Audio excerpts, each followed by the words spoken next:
10ਵੀਂ ਕਲਾਸ ਦੇ ਬਹੁਤ ਹੀ ਪਿਆਰੇ ਬੱਚਿਓ।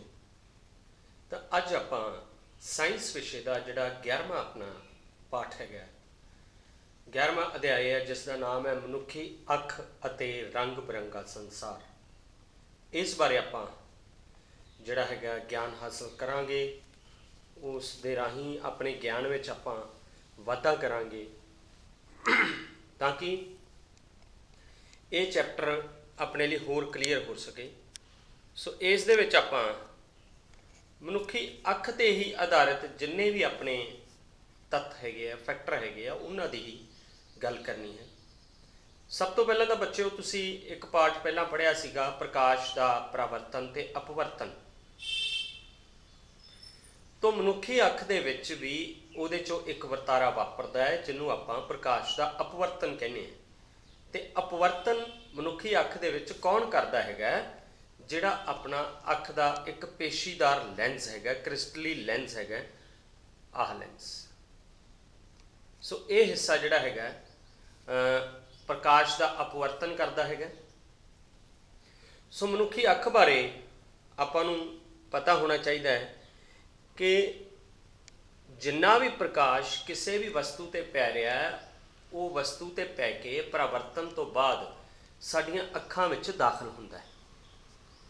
ਤਾਂ ਜਦੋਂ ਆਪਣੀਆਂ ਅੱਖਾਂ ਵਿੱਚ ਦਾਖਲ ਹੁੰਦਾ ਹੈ ਤਾਂ ਆਪਣੀਆਂ ਅੱਖਾਂ ਦੇ ਵਿੱਚ ਇੱਕ ਰੈਟੀਨਾ ਹੁੰਦਾ ਹੈ, ਜਿਹਨੂੰ ਪਰਦਾ ਕਹਿੰਦੇ ਹੈਗੇ ਆ।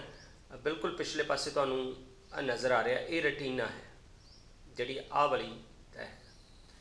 ਤਾਂ ਇੱਥੇ ਜਾ ਕੇ ਉਸ ਦਾ ਵਸਤੂ ਦਾ ਪ੍ਰਤੀਬਿੰਬ ਬਣਦਾ ਹੈ। ਤਾਂ ਇਹ ਆਪਾਂ ਇਸ ਪਾਠ ਦੇ ਵਿੱਚ ਪ੍ਰਕਾਸ਼ ਕਰਕੇ ਇਹ ਪ੍ਰਤੀਬਿੰਬ ਕਿਵੇਂ ਬਣਦਾ ਹੈ ਤੇ ਅੱਖ ਦੇ ਕਿਹੜੇ ਹਿੱਸੇ ਹੈ ਜਿਹੜੇ ਉਸ ਪ੍ਰਤੀਬਿੰਬ ਨੂੰ ਬਣਨ ਦੇ ਵਿੱਚ ਹੈਲਪ ਕਰਦੇ ਹੈ। ਉਸ ਤੋਂ ਇਲਾਵਾ ਹੋਰ ਬਹੁਤ ਸਾਰੇ ਜਿਹੜੇ ਅੱਖ ਦੇ ਹਿੱਸੇ ਹੈਗੇ, ਉਹਨਾਂ ਬਾਰੇ ਵੀ ਆਪਾਂ ਪੜ੍ਹਾਂਗੇ ਇਸ ਦੇ ਵਿੱਚ। ਸਭ ਤੋਂ ਪਹਿਲਾਂ ਆਪਾਂ ਨੂੰ ਪਤਾ ਹੋਣਾ ਚਾਹੀਦਾ ਹੈ ਕਿ ਮਨੁੱਖੀ ਅੱਖ ਜਿਹੜੀ ਆ ਆਪਣੀ ਇੱਕ ਅਜਿਹੀ ਗਿਆਨ ਇੰਦਰੀ ਹੈਗੀ ਆ, ਬਹੁਤ ਕੀਮਤੀ ਗਿਆਨ ਇੰਦਰੀ ਹੈ, ਜਿਹੜੀ ਸਾਨੂੰ ਇਸ ਦੁਨੀਆ ਦੇ ਵੱਖ-ਵੱਖ ਤਰ੍ਹਾਂ ਦੇ ਰੰਗਾਂ ਨੂੰ ਦੇਖਣ ਦੇ ਵਿੱਚ ਸਹਿਯੋਗ ਕਰਦੀ ਹੈ। ਸੋ ਇਹ ਇਕੱਲਾ ਆਪਾਂ ਨੂੰ ਵਸਤੂਆਂ ਨੂੰ ਦੇਖਣ ਦੇ ਵਿੱਚ ਹੀ ਸਹਾਈ ਬਣਾ ਸਕਦੀ ਹੈਗੀ ਆ। ਇਸ ਕਰਕੇ ਇਸ ਪੂਰੇ ਰੰਗ ਬਿਰੰਗੇ ਸੰਸਾਰ ਨੂੰ ਜੇ ਆਪਾਂ ਦੇਖਣਾ ਹੈ ਤਾਂ ਉਹਦਾ ਮਕਸਦ ਜਿਹੜਾ ਆਪਾਂ ਮਨੁੱਖੀ ਅੱਖ ਨਾਲ ਹੀ ਆਪਾਂ ਦੇਖ ਸਕਦੇ ਹਾਂ। ਮਨੁੱਖੀ ਅੱਖ ਦੀ ਬਣਤਰ ਬਾਰੇ ਦੱਸਣਾ ਚਾਹਾਂਗਾ ਕਿ ਮਨੁੱਖੀ ਅੱਖ ਇੱਕ ਕੈਮਰੇ ਵਾਂਗੂ ਹੈ ਤੇ ਇਸ ਦੇ ਵਿੱਚ ਅਲੱਗ-ਅਲੱਗ ਹਿੱਸੇ ਹੁੰਦੇ ਆ, ਜਿਹੜੇ ਵਸਤੂ ਨੂੰ ਦੇਖਣ ਦੇ ਲਈ ਆਪਣੇ ਦੇਖਣ ਦੇ ਯੋਗ ਬਣਾਉਂਦੇ ਹਨ। ਤਾਂ ਸਭ ਤੋਂ ਬਾਹਰਲੇ ਪਾਸੇ ਹੁਣ ਮੈਂ ਤੁਹਾਨੂੰ ਇਹਨਾਂ ਦੇ ਹਿੱਸਿਆਂ ਦੀ ਗੱਲ ਕਰਾਂਗਾ ਮਨੁੱਖੀ ਅੱਖ ਦੇ, ਪਰ ਉਸ ਤੋਂ ਪਹਿਲਾਂ ਤੁਹਾਨੂੰ ਮੈਂ ਇਹਦਾ ਜਿਹੜਾ ਆਕਾਰ ਦੱਸਦਾ ਕਿ ਆਪਣਾ ਜਿਹੜਾ ਮਨੁੱਖੀ ਅੱਖ ਦਾ ਡੇਲਾ ਹੁੰਦਾ ਹੈ, ਇਸ ਦਾ ਵਿਆਸ ਲਗਭਗ 2.5 ਸੈਂਟੀਮੀਟਰ ਭਾਵ 2.3 ਸੈਂਟੀਮੀਟਰ ਹੁੰਦਾ ਹੈ।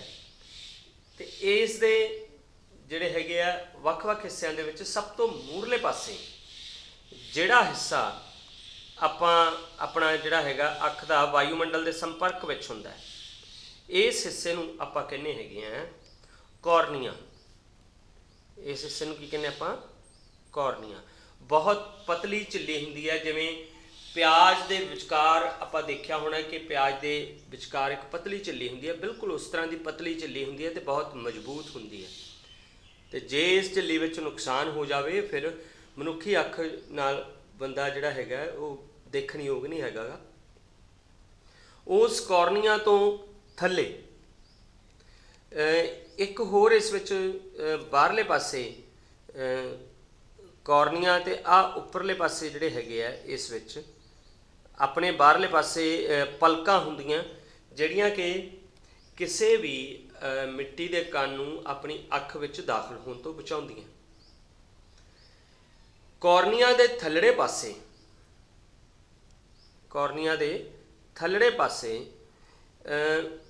ਲੈਂਸ ਦੇ ਮੂਹਰੇ ਆਹ ਲੈਂਸ ਹੈ ਤੇ ਆਹ ਵਿਚਕਾਰ ਜਿਹੜਾ ਹਿੱਸਾ ਹੈਗਾ, ਇੱਥੇ ਇੱਕ ਤਰਲ ਭਰਿਆ ਹੁੰਦਾ ਹੈ। ਉਸ ਤਰਲ ਨੂੰ ਕਹਿੰਦੇ ਆ ਐਕੁਅਸ ਹਿਊਮਰ। ਕੀ ਕਹਿੰਦੇ ਉਹਨੂੰ? ਐਕੁਅਸ ਹਿਊਮਰ। ਦੇਖੋ, ਇਹ ਤਰਲ ਜਿਹੜੇ ਪੋਸ਼ਕ ਤਰਲ ਹੁੰਦੇ ਆ, ਜਿਹੜੇ ਅੰਦਰਲੇ ਹਿੱਸਿਆਂ ਨੂੰ ਬਹੁਤ ਤਰ੍ਹਾਂ ਦਾ ਜਿਹੜਾ ਹੈਗਾ ਉਹਨਾਂ ਨੂੰ ਸੰਭਾਲ ਦੇ ਲਈ ਕਈ ਤਰ੍ਹਾਂ ਦੇ ਪੋਸ਼ਕ ਤੱਤ ਦਿੰਦੇ ਹੈਗੇ ਆ ਅੰਦਰਲੇ ਹਿੱਸਿਆਂ ਨੂੰ ਅੱਖ ਦੇ। तो ये तरल भी ਉਹਦੇ ਵਿੱਚ ਹੋਣੇ ਜ਼ਰੂਰੀ ਹੈ। ਜਿਵੇਂ ਕਦੇ ਆਪਾਂ ਦੇਖਿਆ ਵੀ ਕੋਈ ਫਲ ਜਾਂ ਸਬਜ਼ੀ ਜਿਹੜੀ ਹੈ ਜਦੋਂ ਉਹਦੇ 'ਚ ਤਰਲ ਖਤਮ ਹੋ ਜਾਂਦਾ ਤਾਂ ਉਹ ਸ਼ਰਿੰਕ ਹੋ ਜਾਂਦਾ, ਸੁੰਗੜ ਜਾਂਦਾ। ਬਿਲਕੁਲ ਉਸੇ ਤਰ੍ਹਾਂ ਅੱਖ ਹੋ ਜਾਏਗੀ ਜੇ ਅੱਖ ਦੇ ਵਿੱਚ ਪਾਣੀ ਨਾ ਰਹੇ ਤਾਂ ਦੋ ਤਰ੍ਹਾਂ ਦੇ ਤਰਲ ਇਹਦੇ ਵਿੱਚ ਹੁੰਦੇ ਆ। ਲੈਂਸ ਤੋਂ ਪਹਿਲਾਂ ਜਿਹੜਾ ਤਰਲ ਹੁੰਦਾ ਉਹਨੂੰ ਆਪਾਂ ਕਹਿੰਦੇ ਆ ਐਕੁਅਸ ਹਿਊਮਰ। ਲੈਂਸ ਤੋਂ ਪਿੱਛੇ ਜਿਹੜਾ ਆ ਪੂਰਾ ਇੰਨਾ ਹਿੱਸਾ ਹੈਗਾ, ਇਸ ਦੇ ਵਿੱਚ ਵੀ ਇੱਕ ਤਰਲ ਭਰਿਆ ਹੁੰਦਾ ਹੈ, ਉਸ ਨੂੰ ਕਹਿੰਦੇ ਆਪਾਂ ਵਿਟਰਸ ਹਿਊਮਰ। ਤੇ ਆ ਜਿਹੜਾ ਹੈਗਾ ਵਿੱਚ ਆਪਾਂ ਨੂੰ ਦਿਖ ਰਿਹਾ, ਇਹਨੂੰ ਕਹਿੰਦੇ ਕ੍ਰਿਸਟਲਿਨ ਲੈਂਸ। ਤੇ ਇਸ ਕ੍ਰਿਸਟਲਿਨ ਲੈਂਸ ਨੂੰ ਦੋਨੋਂ ਪਾਸਿਓਂ ਜਕੜਿਆ ਹੋਇਆ ਸਿਲਰੀ ਪੱਠਿਆਂ ਨੇ। ਇਹਨਾਂ ਨੂੰ ਸਿਲਰੀ ਪੇਸ਼ੀਆਂ ਵੀ ਕਹਿੰਦੇ ਆ, ਸਿਲਰੀ ਪੱਠੇ ਵੀ ਕਹਿ ਦਿੰਦੇ ਆ। ਇਹ ਸਿਲਰੀ ਪੱਠੇ ਜਿਹੜੇ ਹੈਗੇ ਆ ਇਹ ਲੈਂਸ ਨੂੰ ਪਤਲਾ ਵੀ ਕਰ ਦਿੰਦੇ ਆ ਤੇ ਲੈਂਸ ਨੂੰ ਮੋਟਾ ਵੀ ਕਰ ਦਿੰਦੇ ਆ। ਅਲੱਗ-ਅਲੱਗ ਫੋਕਸ ਦੂਰੀ ਤੇ ਦੇਖਣ ਦੇ ਲਈ ਜੇ ਆਪਾਂ ਨੂੰ ਕੋਈ ਸਹਿਯੋਗ ਕਰਦਾ ਹੈਗਾ, ਆਪਣੀ ਅੱਖ ਨੂੰ ਸਹਿਯੋਗ ਕਰਦਾ, ਤਾਂ ਉਹ ਸਿਲਰੀ ਪੱਠੇ ਆ।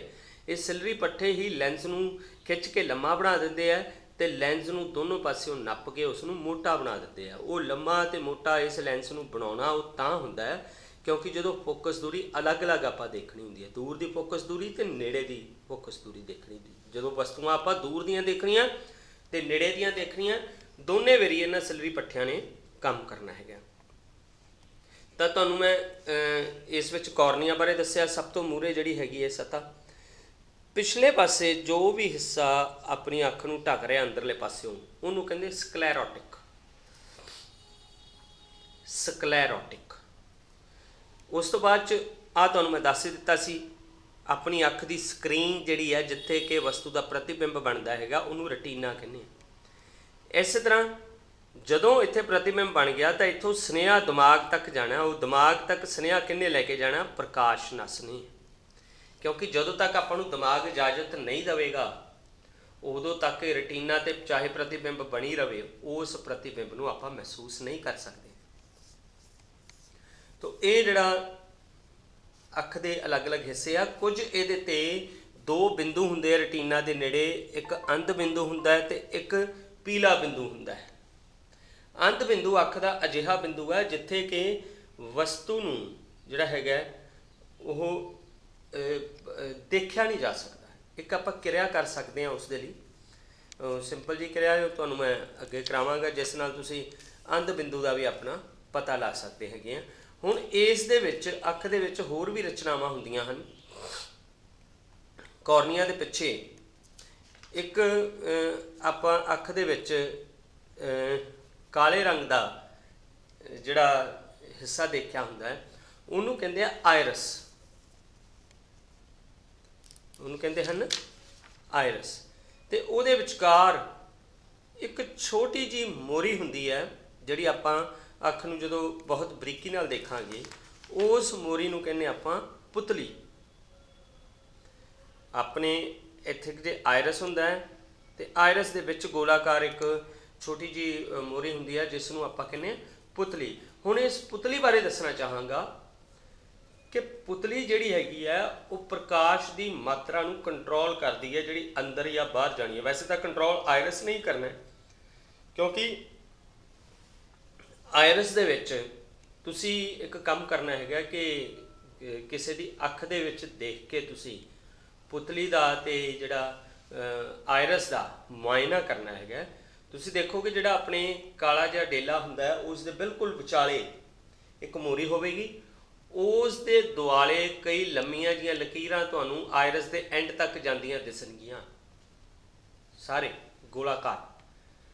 ਉਹ ਜਿਹੜੀਆਂ ਅਸਲ 'ਚ ਉਹ ਕੀ ਹੈਗੇ ਆ, ਉਹ ਰੇਸ਼ੇ ਹੈਗੇ ਆ ਜਿਹੜੇ ਕਿ ਪੁਤਲੀ ਨੂੰ ਉਸ ਦਾ ਜਿਹੜਾ ਆਕਾਰ ਆ ਵਧਾਉਂਦੇ ਜਾਂ ਘਟਾਉਂਦੇ ਹਨ।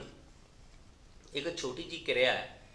ਮੰਨ ਲਓ ਤੁਸੀਂ ਕਿਸੇ ਸਿਨੇਮਾ ਘਰ ਵਿੱਚ ਫਿਲਮ ਦੇਖਣ ਜਾਓ ਤਾਂ ਫਿਲਮ ਚੱਲ ਰਹੀ ਹੈ ਤੇ ਤੁਸੀਂ ਟਿਕਟ ਲੈ ਕੇ ਅੰਦਰ ਦਾਖਲ ਹੋ ਗਏ ਤਾਂ ਤੁਹਾਨੂੰ ਅੰਦਰਲੇ ਪਾਸੇ 2-3 ਮਿੰਟ ਕੁਝ ਵੀ ਨਹੀਂ ਦਿਖਾਈ ਦੇਵੇਗਾ, ਬਿਲਕੁਲ ਹਨੇਰਾ। ਬੇਸ਼ੱਕ ਸਕਰੀਨ ਦੇ ਉੱਤੇ ਫਿਲਮ ਚੱਲ ਰਹੀ ਹੈ ਉਹ ਵੀ ਨਹੀਂ ਦਿਸੂ। ਉਹ ਕਿਉਂ ਨਹੀਂ ਦਿਖਦੀ? ਕਿਉਂਕਿ ਬਾਹਰਲੇ ਪਾਸੇ ਪੁਤਲੀ ਦਾ ਆਕਾਰ ਛੋਟਾ ਹੁੰਦਾ ਜਦੋਂ ਆਪਾਂ ਚਾਨਣ 'ਚ ਹੁੰਦੇ, ਜਦੋਂ ਆਪਾਂ ਪ੍ਰਕਾਸ਼ 'ਚ ਹੁੰਦੇ। ਉਹ ਛੋਟਾ ਤਾਂ ਹੁੰਦਾ ਕਿਉਂਕਿ ਪ੍ਰਕਾਸ਼ ਬਹੁਤ ਜ਼ਿਆਦਾ ਹੁੰਦਾ ਹੈ ਤੇ ਜਿਹੜੀ ਆਪਣਾ ਆਇਰਸ ਹੈਗਾ ਉਹ ਪੁਤਲੀ ਨੂੰ ਸਿਰਫ ਇੰਨੀ ਹਦਾਇਤ ਦਿੰਦਾ ਹੈ ਕਿ ਪ੍ਰਕਾਸ਼ ਅੰਦਰ ਥੋੜ੍ਹਾ ਜਾਣ ਦੇਣਾ, ਇਸ ਲਈ ਦਰਵਾਜ਼ਾ ਜਿਹੜਾ ਹੈਗਾ ਉਹ ਘੱਟ ਖੁੱਲ੍ਹਾ ਰੱਖੋ। ਤਾਂ ਪੁਤਲੀ ਦਾ ਜਿਹੜਾ ਦਰਵਾਜ਼ਾ ਹੈਗਾ ਉਹ ਬਿਲਕੁਲ ਛੋਟਾ ਹੁੰਦਾ ਜਿਸ ਰਾਹੀਂ ਪ੍ਰਕਾਸ਼ ਅੰਦਰ ਦਾਖਲ ਹੁੰਦਾ ਹੈ। ਤੇ ਜਦੋਂ ਆਪਾਂ ਹਨੇਰੇ ਵਿੱਚ ਦਾਖਲ ਹੋ ਗਏ ਤਾਂ ਹਨੇਰੇ ਵਿੱਚ ਆਪਾਂ ਬਾਹਰੋਂ ਇੱਕਦਮ ਅੰਦਰ ਗਏ ਆ, ਪੁਤਲੀ ਦਾ ਆਕਾਰ ਪਹਿਲਾਂ ਹੀ ਛੋਟਾ ਸੀਗਾ, ਤਾਂ ਜਿਹੜਾ ਪ੍ਰਕਾਸ਼ ਅੰਦਰ ਸੀ ਉਹ ਵੀ ਨਹੀਂ ਅੰਦਰ ਜਾਊਗਾ। 2-3 ਮਿੰਟ ਆਪਾਂ ਨੂੰ ਬਿਲਕੁਲ ਹਨੇਰਾ ਲੱਗੇਗਾ ਸਿਨੇਮਾ ਘਰ ਦੇ ਵਿੱਚ, ਪਰ ਆਪਣੀ ਜਿਹੜਾ ਆਇਰਸ ਹੈਗਾ ਉਹ ਪੁਤਲੀ ਨੂੰ ਫਿਰ ਹੌਲੀ ਹੌਲੀ ਹਦਾਇਤ ਦੇਵੇਗਾ ਵੀ ਹੁਣ ਤੂੰ ਹਨੇਰੇ 'ਚ ਹੈ ਤੇ ਦਰਵਾਜ਼ਾ ਜ਼ਿਆਦਾ ਖੋਲ੍ਹ ਲਾ, ਤੇ ਆਪਣੀ ਜਿਹੜਾ ਪੁਤਲੀ ਦਾ ਦਰਵਾਜ਼ਾ ਹੈਗਾ ਉਹ ਜ਼ਿਆਦਾ ਖੁੱਲ੍ਹ ਜਾਏਗਾ। ਤਾਂ ਹੀ ਕਰਕੇ ਹਨੇਰੇ ਵਿੱਚ ਜਿਹੜੀ ਪੁਤਲੀ ਹੈਗੀ ਆ ਉਹ ਚੌੜੀ ਹੋ ਜਾਂਦੀ ਹੈ, ਤਾਂ ਉਸ ਦੀ ਗੋਲਾਈ ਵੱਧ ਜਾਂਦੀ ਹੈਗੀ ਹੈ, ਜਿਸ ਕਰਕੇ ਜਿੰਨਾ ਕੁ ਅੰਦਰ ਫਿਰ ਪ੍ਰਕਾਸ਼ ਹੁੰਦਾ ਸਿਨੇਮਾ ਘਰ ਦੇ ਵਿੱਚ ਉਹ ਫਿਰ ਆਪਾਂ ਨੂੰ ਉਸ ਵਿੱਚ ਰੈਟੀਨਾ ਤੇ ਉਸ ਦਾ ਪ੍ਰਤੀਬਿੰਬ ਬਣ ਜਾਂਦਾ ਹੈਗਾ। ਤਾਂ ਇਸ ਤਰ੍ਹਾਂ ਕਰਕੇ ਪੁਤਲੀ ਬਾਰੇ ਤੁਸੀਂ ਇੱਕ ਗੱਲ ਜਾਣ ਲਈ ਹੈ ਵੀ ਜਦੋਂ ਆਪਾਂ ਹਨੇਰੇ ਵਿੱਚ ਹੋਵਾਂਗੇ ਤਾਂ ਜਿਹੜਾ ਪੁਤਲੀ ਦਾ ਆਕਾਰ ਵੱਡਾ ਹੋਵੇਗਾ, ਤੇ ਜਦੋਂ ਆਪਾਂ ਚਾਨਣ 'ਚ ਹੋਵਾਂਗੇ ਪੁਤਲੀ ਦਾ ਆਕਾਰ ਛੋਟਾ ਹੋਵੇਗਾ। ਤਾਂ ਇਹ ਬਿਲਕੁਲ ਕੈਮਰੇ ਦੇ ਉਸ ਸ਼ਟਰ ਵਾਂਗੂ ਹੈ ਆਇਰਸ। ਤੁਸੀਂ ਕਦੇ ਕੈਮਰੇ ਦੇ ਮੂਹਰਲੇ ਪਾਸੇ ਧਿਆਨ ਨਾਲ ਦੇਖਿਓ, ਉਹਦੇ ਮੂਹਰਲੇ ਪਾਸੇ ਇੱਕ ਸ਼ਟਰ ਲੱਗਿਆ ਹੁੰਦਾ ਹੈ ਜਿਹੜਾ ਕਿ ਲੋੜ ਅਨੁਸਾਰ ਖੁੱਲ੍ਹਦਾ ਤੇ ਲੋੜ ਅਨੁਸਾਰ ਬੰਦ ਹੁੰਦਾ ਹੈ। ਉਹਦੇ ਵਿੱਚੋਂ ਜਿੰਨੀ ਲਾਈਟ ਚਾਹੀਦੀ ਆ ਓਨੀ ਲਾਈਟ ਦੇ ਅਨੁਸਾਰ ਉਹ ਖੁੱਲ੍ਹਦਾ ਹੈ, ਜਿਹੜਾ ਕੈਮਰੇ ਦੇ ਮੂਹਰੇ ਹੁੰਦਾ ਹੈ। ਕਦੀ ਫੋਟੋਗ੍ਰਾਫਰ ਕੋਲ ਜਾ ਕੇ ਉਹਨੂੰ ਫੋਟੋਗ੍ਰਾਫੀ ਕੈਮਰੇ ਦੇ ਸ਼ਟਰ ਬਾਰੇ ਪੁੱਛਿਓ ਵੀ ਇਹ ਕੀ ਕੰਮ ਕਰਦਾ ਹੈ, ਉਹ ਸ਼ਾਇਦ ਮੇਰੇ ਤੋਂ ਵੀ ਵਧੀਆ ਦੱਸੂਗਾ ਤੁਹਾਨੂੰ। ਤਾਂ ਉਹ ਇੱਕ ਬਿਲਕੁਲ ਉਸ ਦਾ ਕੰਮ ਆਪਣਾ ਪੁਤਲੀ ਜਿਹੜੀ ਹੈਗੀ ਆ ਉਹ ਕਰਦੀ ਆ। ਆਪਣੀ ਅੱਖ ਇੱਕ ਕੈਮਰਾ ਹੀ ਹੈ, ਬੇਸ਼ੱਕ ਜਿਹੜਾ ਪ੍ਰਤੀਬਿੰਬ ਆਪਣੀ ਅੱਖ ਵਿੱਚ ਰੈਟੀਨਾ ਦੇ ਉੱਤੇ ਬਣ ਜਾਂਦਾ ਉਹਨੂੰ ਸਕਰੀਨ ਤੇ ਨਹੀਂ ਲਿਆਂਦਾ ਜਾ ਸਕਦਾ, ਪਰ ਬਿਲਕੁਲ ਉਵੇਂ ਇਹ ਕੰਮ ਕਰਦਾ, ਉਵੇਂ ਇਹਦਾ ਸ਼ਟਰ ਹੁੰਦਾ ਹੈ। ਤਾਂ ਸਾਰਾ ਇਹ ਕੰਮ ਜਿਹੜਾ ਮਨੁੱਖੀ ਅੱਖ ਦੇ ਨਾਲ ਹੁੰਦਾ ਹੈਗਾ। ਤਾਂ ਲੈਂਸਾਂ ਬਾਰੇ ਵੀ ਤੁਹਾਨੂੰ ਦੱਸਦਾ ਹੈਗਾ। ਤੇ ਅੱਖ ਦੇ ਡੇਲੇ ਦੇ ਸਾਹਮਣੇ ਜਿਹੜੀ ਝਿੱਲੀ ਹੁੰਦੀ ਹੈ, ਜਿਹੜੀ ਕਾਰਨੀਆ ਹੁੰਦਾ ਹੈ, ਇਹ ਪਾਰਦਰਸ਼ੀ ਹੁੰਦਾ ਹੈ। ਇਹਦਾ ਪਾਰਦਰਸ਼ੀ ਹੋਣਾ ਬਹੁਤ ਜ਼ਰੂਰੀ ਹੈ, ਕਿਉਂਕਿ ਤਾਂ ਹੀ ਵਿੱਚ ਪ੍ਰਕਾਸ਼ ਅੰਦਰ ਦਾਖਲ ਹੋਵੇਗਾ। ਤਾਂ ਇੱਥੋਂ ਦੀ ਪ੍ਰਕਾਸ਼ ਜਾਵੇਗਾ ਲੈਂਸ ਦੇ ਵਿੱਚ, ਲੈਂਸ ਦੇ ਵਿੱਚੋਂ ਦੀ ਫਿਰ ਉਹ ਜਿਹੜਾ ਹੈਗਾ ਅਗਾਂਹ ਜਾਊਗਾ ਤੇ ਰੈਟੀਨਾ ਤੇ ਉਸ ਦਾ ਪ੍ਰਤੀਬਿੰਬ ਬਣੂਗਾ। ਤਾਂ ਇਹ ਜਿਹੜਾ ਆਪਣਾ ਮਨੁੱਖੀ ਅੱਖ ਬਾਰੇ ਹੈਗਾ, ਤਾਂ ਇਹ ਆਪਾਂ ਨੂੰ ਜਾਣ ਲੈਣਾ ਜ਼ਰੂਰੀ ਹੈਗਾ। ਹੁਣ ਜਿਹੜੇ ਆਪਣੇ ਅੱਖ ਦੇ ਵਿੱਚ ਬਹੁਤ ਸਾਰੀਆਂ ਰਚਨਾਵਾਂ ਹੈਗੀਆਂ, ਜੇ ਕਿਤੇ ਉਹਨਾਂ ਦੇ ਵਿੱਚ ਕਿਸੇ ਤਰ੍ਹਾਂ ਦਾ ਵੀ ਕੋਈ ਨੁਕਸਾਨ ਹੋ ਗਿਆ ਤਾਂ ਆਪਣੀ ਅੱਖ ਸਹੀ ਢੰਗ ਨਾਲ ਕੰਮ ਨਹੀਂ ਕਰੇਗੀ। ਹੁਣ ਜਿਹੜੀ ਪ੍ਰਕਾਸ਼ ਨਸ ਹੈ, ਤੁਹਾਨੂੰ ਮੈਂ ਪਹਿਲਾਂ ਹੀ ਦੱਸ ਚੁੱਕਿਆ ਕਿ ਰੈਟੀਨਾ ਦੇ ਉੱਤੇ ਜਿਹੜਾ ਹੈਗਾ ਪ੍ਰਤੀਬਿੰਬ ਬਣਦਾ ਹੈ ਤੇ ਉਸ ਦਾ ਸੁਨੇਹਾ ਪ੍ਰਕਾਸ਼ ਨਸ ਦਿਮਾਗ ਤੱਕ ਲੈ ਕੇ ਜਾਂਦੀ ਹੈ। ਜੇ ਇਸ ਪ੍ਰਕਾਸ਼ ਨਸ ਦੇ ਵਿੱਚ ਕੋਈ ਡਿਫੈਕਟ ਆ ਜੇ ਤਾਂ ਜਿੰਨਾ ਮਰਜ਼ੀ ਇੱਥੇ ਪ੍ਰਤੀਬਿੰਬ ਬਣਿਆ ਰਵੇ ਉਹ ਮਹਿਸੂਸ ਨਹੀਂ ਹੋਵੇਗਾ, ਕਿਉਂਕਿ ਪ੍ਰਕਾਸ਼ ਨਸ ਦੀ ਜਿਹੜੀ ਬਲੌਕੇਜ ਜਿਹੜੀ ਹੈਗੀ ਹੈ, ਜੇ ਉਹ ਬਲੌਕ ਹੋ ਗਈ ਫਿਰ ਕਿਸੇ ਤਰ੍ਹਾਂ ਦਾ ਕੋਈ ਵੀ ਪ੍ਰਤੀਬਿੰਬ ਆਪਾਂ ਨੂੰ ਮਹਿਸੂਸ ਨਹੀਂ ਹੋਵੇਗਾ, ਉਹ ਬਣੀ ਜਾਵੇਗਾ। ਤਾਂ ਇਸ ਕਰਕੇ ਅੱਖ ਦੇ ਸਾਰੇ ਅੰਗਾਂ ਦਾ ਸਹੀ ਹੋਣਾ ਬਹੁਤ ਜ਼ਰੂਰੀ ਹੈ, ਚਾਹੇ ਉਸ ਦਾ ਕ੍ਰਿਸਟਲੀ ਲੈਂਸ ਹੋਵੇ, ਚਾਹੇ ਉਸ ਦੀ ਪ੍ਰਕਾਸ਼ ਨਸ ਹੈ, ਚਾਹੇ ਰੈਟੀਨਾ ਹੈਗਾ, ਚਾਹੇ ਸਿਲਰੀ ਪੱਠੇ ਹੈਗੇ ਹੈ, ਤੋ ਚਾਹੇ ਉਹ ਆਪਣੇ ਜਿਹੜੇ ਅੱਖ ਦੇ ਵਿੱਚ ਅਲੱਗ-ਅਲੱਗ ਤਰ੍ਹਾਂ ਦੇ ਤਰਲ ਭਰੇ ਹੋਏ ਆ ਉਹ ਵਾਲੇ ਹੈ, ਚਾਹੇ ਐਕੁਅਸ ਹਿਊਮਰ ਹੈ, ਚਾਹੇ ਉਹ ਵਿਟਰਸ ਹਿਊਮਰ ਹੈਗਾ। ਇਸੇ ਤਰ੍ਹਾਂ ਮੂਹਰੇ ਅੱਖਾਂ ਦੇ ਪਲਕਾਂ ਦਾ ਹੋਣਾ ਵੀ ਬਹੁਤ ਜ਼ਰੂਰੀ ਹੈ। ਜਿਹੜੀਆਂ ਅੱਖ ਦੀਆਂ ਪਲਕਾਂ ਉਹ ਬਿਲਕੁਲ ਜਦੋਂ ਆਪਾਂ ਕਿਤੇ ਜਾ ਰਹੇ ਹੁੰਦੇ ਹਾਂ, ਐਨਕ ਵੀ ਨਹੀਂ ਲਾਈ, ਤਾਂ ਆਪਣੀਆਂ ਅੱਖਾਂ ਇੰਨਾ ਤਕੜਾ ਸੈਂਸਰ ਉਹਨਾਂ ਵਿੱਚ ਲੱਗਿਆ ਹੋਇਆ ਹੈ ਕਿ ਮਿੱਟੀ ਦਾ ਕਣ ਅੱਖ ਦੇ ਜਦੋਂ ਥੋੜ੍ਹਾ ਜਿਹਾ ਨੇੜੇ ਆ ਜਾਂਦਾ ਹੈ ਤਾਂ ਉਦੋਂ ਹੀ ਅੱਖ ਨੂੰ ਮਹਿਸੂਸ ਹੋ ਜਾਂਦਾ ਤੇ ਆਪਣੀ ਅੱਖ ਪਹਿਲਾਂ ਹੀ ਬੰਦ ਹੋ ਜਾਂਦੀ ਹੈ। ਤੇ ਉਹ ਮਿੱਟੀ ਦਾ ਕਣ ਜੇ ਅੱਖ 'ਚ ਦਾਖਲ ਵੀ ਹੋਣ ਲੱਗਦਾ ਤਾਂ ਉਹ ਪਲਕਾਂ ਵਿੱਚ ਫਸ ਜਾਂਦਾ ਹੈ ਅੱਖ ਦੀਆਂ ਜਿਹੜੀਆਂ, ਤਾਂ ਜਿਸ ਕਰਕੇ ਜਿਹੜਾ ਹੈਗਾ ਆਪਣੀ ਅੱਖ ਦੇ ਵਿੱਚ ਕਿਸੇ ਤਰ੍ਹਾਂ ਦਾ ਕੋਈ ਨੁਕਸਾਨ ਨਹੀਂ ਹੋ ਸਕਦਾ। ਤੋ ਇਹ ਸਮਰੱਥਾ ਆਪਣੀ ਅੱਖ ਦੀ ਬਣੀ ਹੋਈ ਹੈਗੀ ਹੈ। ਹੁਣ ਆਪਾਂ ਗੱਲ ਕਰਾਂਗੇ ਅੱਖ ਦੀ ਅਨੁਕੂਲਨ ਸਮਰੱਥਾ। ਦੇਖੋ, ਅਨੁਕੂਲਨ ਸਮਰੱਥਾ ਇਸ ਦੇ ਬਾਰੇ ਆਪਾਂ ਨੂੰ ਅਨੁਕੂਲਨ ਦਾ ਭਾਵ ਹੁੰਦਾ ਹੈ ਵੀ ਆਪਣੇ ਆਪ ਕਿਸੇ ਵੀ ਸਥਿਤੀ ਵਿੱਚ ਆਪਣੇ ਆਪ ਨੂੰ ਢਾਲ ਲੈਣਾ, ਤਾਂ ਉਹਦਾ ਮਨੁੱਖ ਦਾ ਕੰਮ ਹੋਇਆ। ਪਰ ਆਪਣੀ ਅੱਖ ਵੀ ਅਨੁਕੂਲਨ ਸਮਰੱਥਾ ਕਰਦੀ ਹੈ। ਤੁਸੀਂ ਕਦੇ ਆਪਣੇ ਅਲਮਾਰੀ ਦੇ ਵਿੱਚ ਲੱਗੀ ਹੋਈ ਜਾਲੀ ਨੂੰ ਦੇਖੋ ਤੇ ਜਾਲੀ ਤੋਂ ਬਾਅਦ ਤੁਸੀਂ ਪਿਛਲੇ ਪਾਸੇ ਕੋਈ ਵੀ ਦਰਖਤ ਵਗੈਰਾ ਤੁਹਾਨੂੰ ਦਿਖ ਰਿਹਾ ਉਹਦੇ ਵੱਲ ਦੇਖੋ, ਇਹ 'ਚ ਕਰਕੇ ਦੇਖੋ, ਤੁਹਾਨੂੰ ਪਤਾ ਲੱਗੇਗਾ ਕਿ ਤੁਸੀਂ ਇੱਕੋ ਟਾਈਮ ਤੇ ਕੁਝ ਸਕਿੰਟਾਂ ਦੇ ਵਿੱਚ ਹੀ ਤੁਸੀਂ ਆਪਣੀ ਫੋਕਸ ਦੂਰੀ ਬਦਲ ਲਈ। ਜਦੋਂ ਤੁਸੀਂ ਜਾਲੀ ਤੇ ਦੇਖਦੇ ਆ ਤਾਂ ਤੁਸੀਂ ਨੇੜੇ ਦੇਖ ਰਹੇ ਆ, ਜਦੋਂ ਜਾਲੀ ਤੋਂ ਪਰਾਂ ਜਿਹੜਾ ਹੈਗਾ ਦਰਖਤ ਵੱਲ ਦੇਖ ਰਹੇ ਆ ਤਾਂ ਤੁਸੀਂ ਦੂਰ ਦੇਖ ਰਹੇ ਆ। ਤਾਂ ਲੈਂਸ ਜਿਹੜਾ ਹੈਗਾ ਉਹ ਪਤਲਾ ਤੇ ਮੋਟਾ ਹੋ ਜਾਂਦਾ ਹੈ। ਮਤਲਬ ਜਿਹੜਾ ਲੈਂਸ ਦੀ ਵਕਰਤਾ ਜਿਹੜੀ ਬਦਲ ਜਾਂਦੀ ਹੈ, ਉਸ ਵਿੱਚ ਪਰਿਵਰਤਨ ਹੋ ਜਾਂਦਾ ਹੈ। ਪੇਸ਼ੀਆਂ ਜਿਹੜੀਆਂ ਢਿੱਲੀਆਂ ਹੋ ਜਾਂਦੀਆਂ, ਨੇਤਰ ਲੈਂਸ ਪਤਲਾ ਹੋ ਜਾਂਦਾ ਹੈ। ਜਦੋਂ ਨੇਤਰ ਲੈਂਸ ਪਤਲਾ ਹੋਇਆ ਉਸ ਦਾ ਭਾਵ ਹੈ ਵੀ ਫੋਕਸ ਦੂਰੀ ਵੱਧ ਗਈ। ਤੇ ਇਸੇ ਤਰ੍ਹਾਂ ਦੂਰ ਦੀਆਂ ਵਸਤੂਆਂ ਜਿਹੜੀਆਂ ਹੈਗੀਆਂ ਉਹ ਆਪਾਂ ਫਿਰ ਉਦੋਂ ਦੇਖ ਸਕਦੇ ਹਾਂ। ਤੇ ਜਦੋਂ ਆਪਾਂ ਨੇੜੇ ਦੀਆਂ ਵਸਤੂਆਂ ਦੇਖਣੀਆਂ, ਸਿਲਰੀ ਪੱਠੇ ਜਿਹੜੇ ਸੁੰਗੜ ਜਾਂਦੇ ਆ, ਉਹਨਾਂ ਦੇ ਸੁੰਗੜਨ ਦੇ ਨਾਲ ਨੇਤਰ ਲੈਂਸ ਦੀ ਵਕਰਤਾ ਵੱਧ ਜਾਂਦੀ ਹੈ। ਨੇਤਰ ਲੈਂਸ ਜਿਹੜਾ ਹੈਗਾ ਮੋਟਾ ਹੋ ਜਾਂਦਾ ਹੈ, ਜਿਹਦੇ ਕਰਕੇ ਲੈਂਸ ਦੀ ਫੋਕਸ ਦੂਰੀ ਘਟ ਜਾਂਦੀ ਹੈ ਤੇ ਨੇੜੇ ਦੀਆਂ ਵਸਤੂਆਂ ਆਪਾਂ ਨੂੰ ਸਾਫ਼ ਦਿਖਦੀਆਂ ਹੈਗੀਆਂ। ਤਾਂ ਅੱਖ ਦੀ ਇਸ ਸਮਰੱਥਾ ਨੂੰ ਅਨੁਕੂਲਨ ਸਮਰੱਥਾ ਕਹਿੰਦੇ ਆ। ਕਿਹੜੀ ਸਮਰੱਥਾ ਕਹਿੰਦੇ ਆ? ਅਨੁਕੂਲਨ ਸਮਰੱਥਾ। ਹੁਣ ਆਪਾਂ ਨੂੰ ਇਸ ਦੇ ਬਾਰੇ ਕੁਝ ਹੋਰ ਵੀ ਪਤਾ ਹੋਣਾ ਚਾਹੀਦਾ ਹੈ ਕਿ ਆਪਾਂ ਕਿੰਨੀ ਦੂਰੀ ਤੱਕ ਸਾਫ਼ ਦੇਖ ਸਕਦੇ ਹਾਂ, ਨੇੜੇ ਦੀ ਤੇ ਦੂਰ ਦੀ। ਦੇਖੋ, ਜੇ ਆਪਾਂ ਬਹੁਤ ਦੂਰ ਤੱਕ ਦੇਖਣਾ ਹੈਗਾ ਤਾਂ ਇਹਦਾ ਭਾਵ ਆਪਣੀ ਅਨੁਕੂਲਨ ਸਮਰੱਥਾ ਜਿਹੜੀ ਅਨੰਤ ਹੈ, ਉਦੋਂ ਦੂਰ ਦ੍ਰਿਸ਼ਟੀ ਅਨੰਤ ਹੈ। ਮਤਲਬ ਹੁਣ ਦੇਖੋ, ਆਪਾਂ ਅਸਮਾਨ ਦੇ ਵਿੱਚ ਚੰਦਰਮਾ, ਸੂਰਜ ਦੇਖਦੇ ਹਾਂ, ਉਹ ਕਿੰਨੀ ਦੂਰੀ ਤੱਕ ਆਪਾਂ ਨੂੰ ਸਾਫ਼ ਦਿਖਦਾ ਹੈ। ਤਾਂ ਭਾਵ ਆਪਣੀ ਫੋਕਸ ਦੂਰੀ ਦੀ ਸੀਮਾ ਜਿਹੜੀ ਹੈਗੀ ਆ ਉੱਥੇ ਅਨੰਤ ਹੋਊਗੀ, ਵੀ ਅਨੰਤ ਦੀ ਵਸਤੂ ਵੀ ਆਪਾਂ ਸਾਫ਼ ਦੇਖ ਸਕਦੇ ਹਾਂ। ਪਰ ਜੇ ਆਪਾਂ ਨੇੜੇ ਦੀ ਵਸਤੂ ਦੇਖਣੀ ਹੈ ਤਾਂ ਨੇੜੇ ਦੀ ਵਸਤੂ ਦੇਖਣ ਲਈ, ਮੰਨ ਲਓ ਆਪਾਂ ਪੜ੍ਹ ਰਹੇ ਹਾਂ, ਤਾਂ ਪੜ੍ਹਨ ਦੇ ਲਈ ਆਪਣੀ ਜਿਹੜੀ ਘੱਟੋ ਘੱਟ ਦੂਰੀ ਹੈਗੀ ਆ ਕਿਤਾਬ ਤੱਕ ਦੀ, ਉਹ 25 ਸੈਂਟੀਮੀਟਰ ਚਾਹੀਦੀ ਹੈ।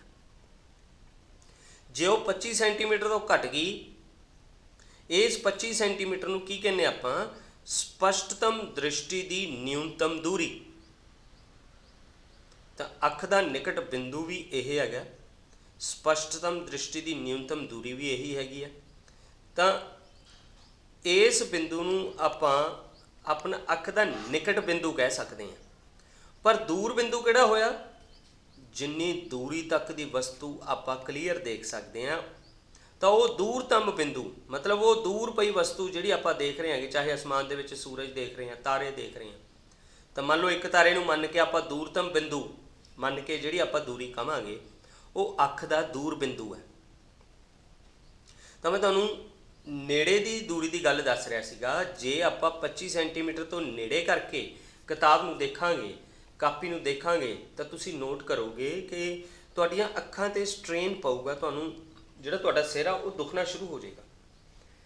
ਤਾਂ ਇਹ ਜਿਹੜੀ ਨਿਊਨਤਮ ਜਿਹੜੀ ਦੂਰੀ 25 ਸੈਂਟੀਮੀਟਰ ਰਹਿਣੀ ਚਾਹੀਦੀ ਹੈਗੀ ਆ। ਹੁਣ ਜਿਵੇਂ ਜਿਵੇਂ ਉਮਰ ਵੱਧਦੀ ਜਾਂਦੀ ਹੈ, ਜਿਹੜਾ ਆਪਣਾ ਕ੍ਰਿਸਟਲੀ ਲੈਂਸ ਹੁੰਦਾ ਹੈ, ਇਹਦੇ ਵਿੱਚ ਦੂਧੀਆਪਨ ਤੇ ਧੁੰਦਲਾਪਨ ਆਉਣਾ ਸ਼ੁਰੂ ਹੋ ਜਾਂਦਾ। ਆਮ ਤੌਰ 'ਤੇ ਹੀ ਤੁਸੀਂ ਦਾਦਾ ਦਾਦੀ ਜਾਂ ਕਿਸੇ ਦੇ ਸੁਣਿਆ ਹੋਣਾ ਕਿ ਮੋਤੀਆ ਹੋਇਆ। ਉਹ ਮੋਤੀਆ ਹੋਰ ਕੁਛ ਨਹੀਂ, ਉਹ ਜਿਹੜਾ ਲੈਂਸ ਹੈਗਾ ਉਹਨਾਂ ਦਾ ਦੂਧੀਆ ਹੋ ਗਿਆ।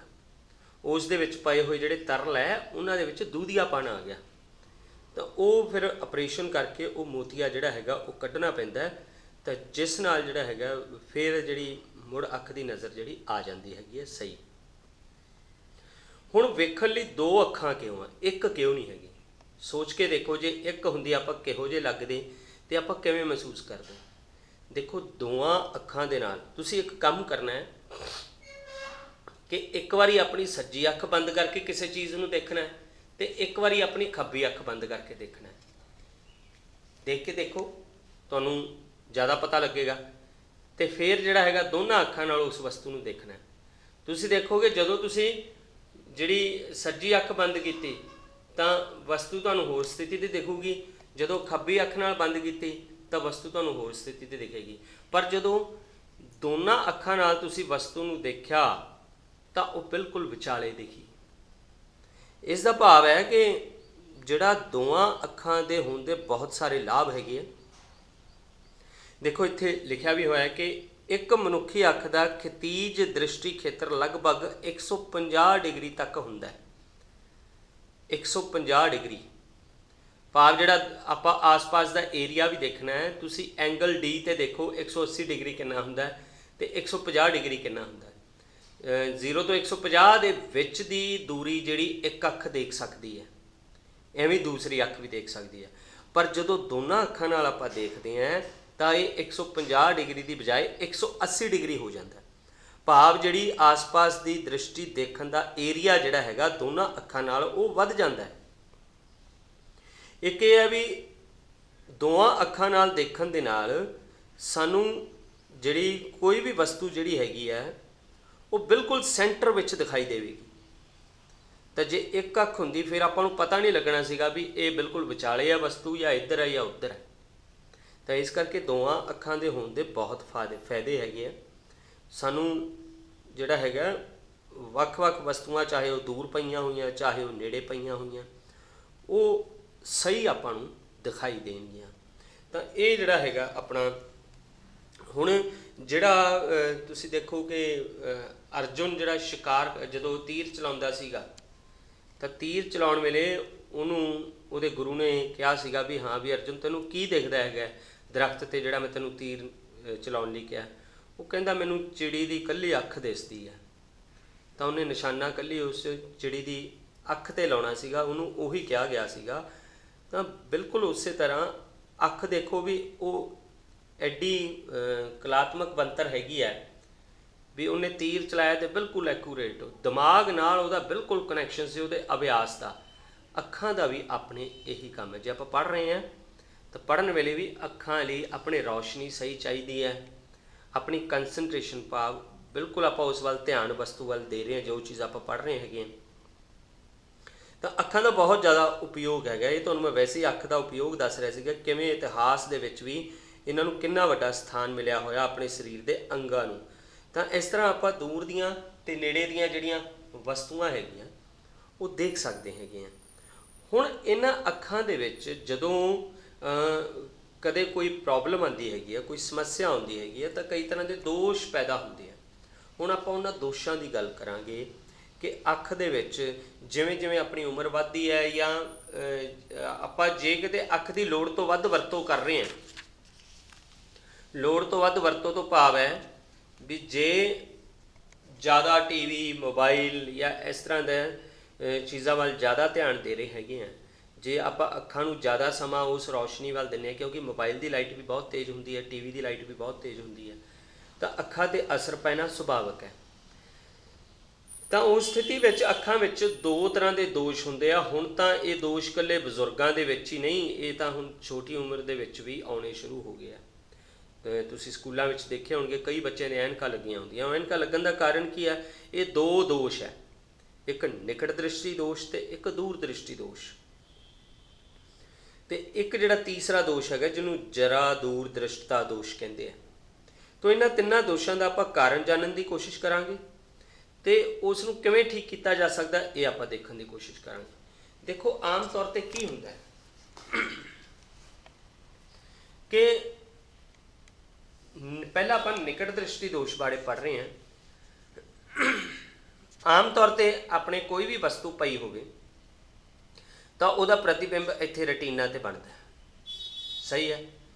ਇਹ ਰੈਟੀਨਾ ਦੇ ਪ੍ਰਤੀਬਿੰਬ ਕਿਹਨੇ ਬਣਾਇਆ? ਇਸ ਜਿਹੜਾ ਕ੍ਰਿਸਟਲੀ ਲੈਂਸ ਹੈਗਾ ਉਹਨੇ ਬਣਾਇਆ।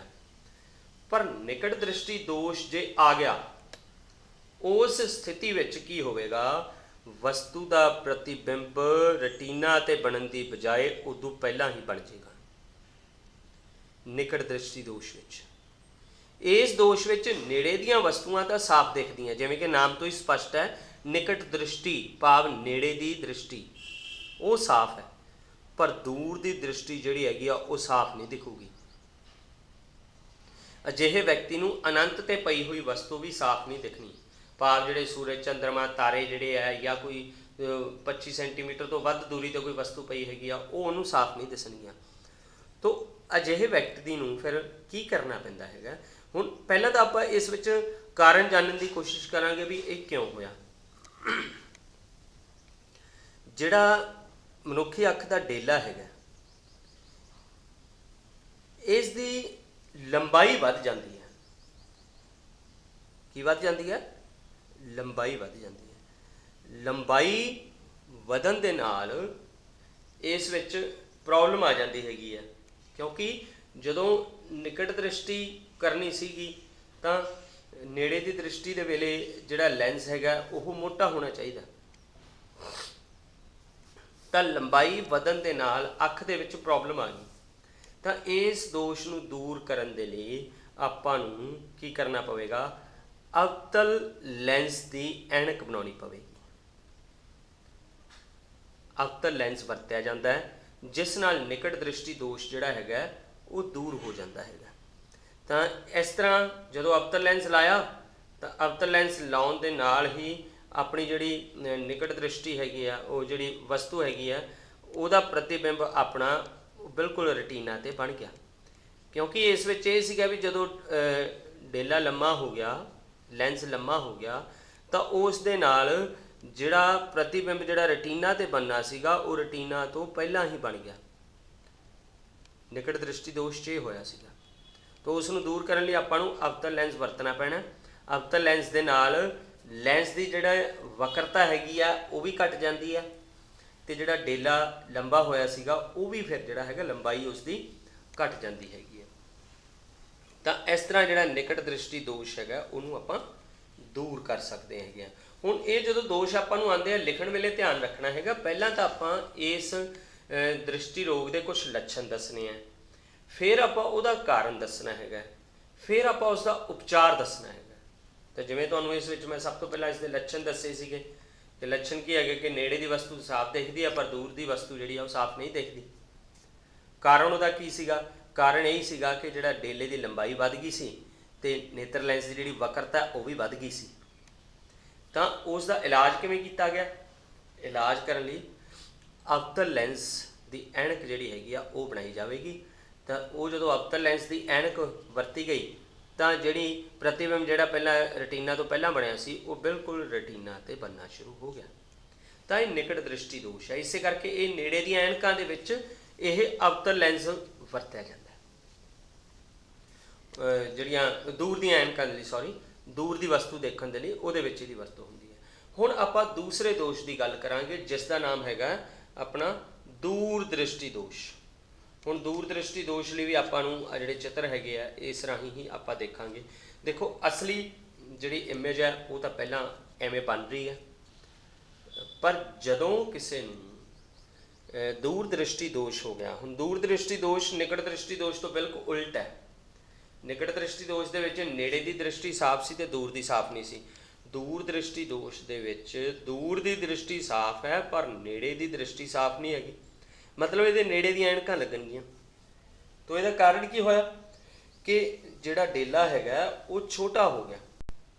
ਤਾਂ ਦੂਰ ਦ੍ਰਿਸ਼ਟੀ ਦੋਸ਼ ਦੇ ਵਿੱਚ ਕੀ ਹੋਇਆ ਕਿ ਜਿਹੜੀ ਉਸਦਾ ਕਾਰਨ ਇਹੀ ਬਣਿਆ ਕਿ ਡੇਲਾ ਛੋਟਾ ਹੋ ਗਿਆ ਤੇ ਲੈਂਸ ਦੀ ਜਿਹੜੀ ਫੋਕਸ ਦੂਰੀ ਆ ਉਹ ਵੱਧ ਗਈ।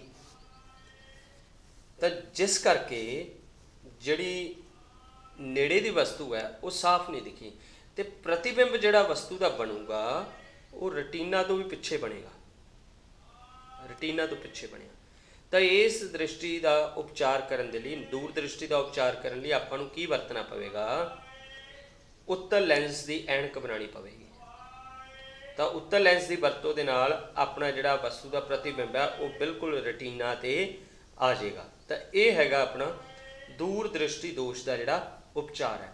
ਹੁਣ ਇੱਕ ਗੱਲ ਦਾ ਇੱਥੇ ਧਿਆਨ ਦਿਓ ਕਿ ਜਦੋਂ ਵੀ ਤੁਸੀਂ ਚਾਹੇ ਨਿਕਟ ਦ੍ਰਿਸ਼ਟੀ ਦੋਸ਼ ਹੈ ਚਾਹੇ ਦੂਰ ਦ੍ਰਿਸ਼ਟੀ ਦੋਸ਼ ਹੈ, ਉਹਦੇ ਵਿੱਚ ਤੁਸੀਂ ਇਹ ਡਾਇਗਰਾਮਸ ਜ਼ਰੂਰ ਬਣਾਉਣੀਆਂ ਨਾਲ ਨਾਲ।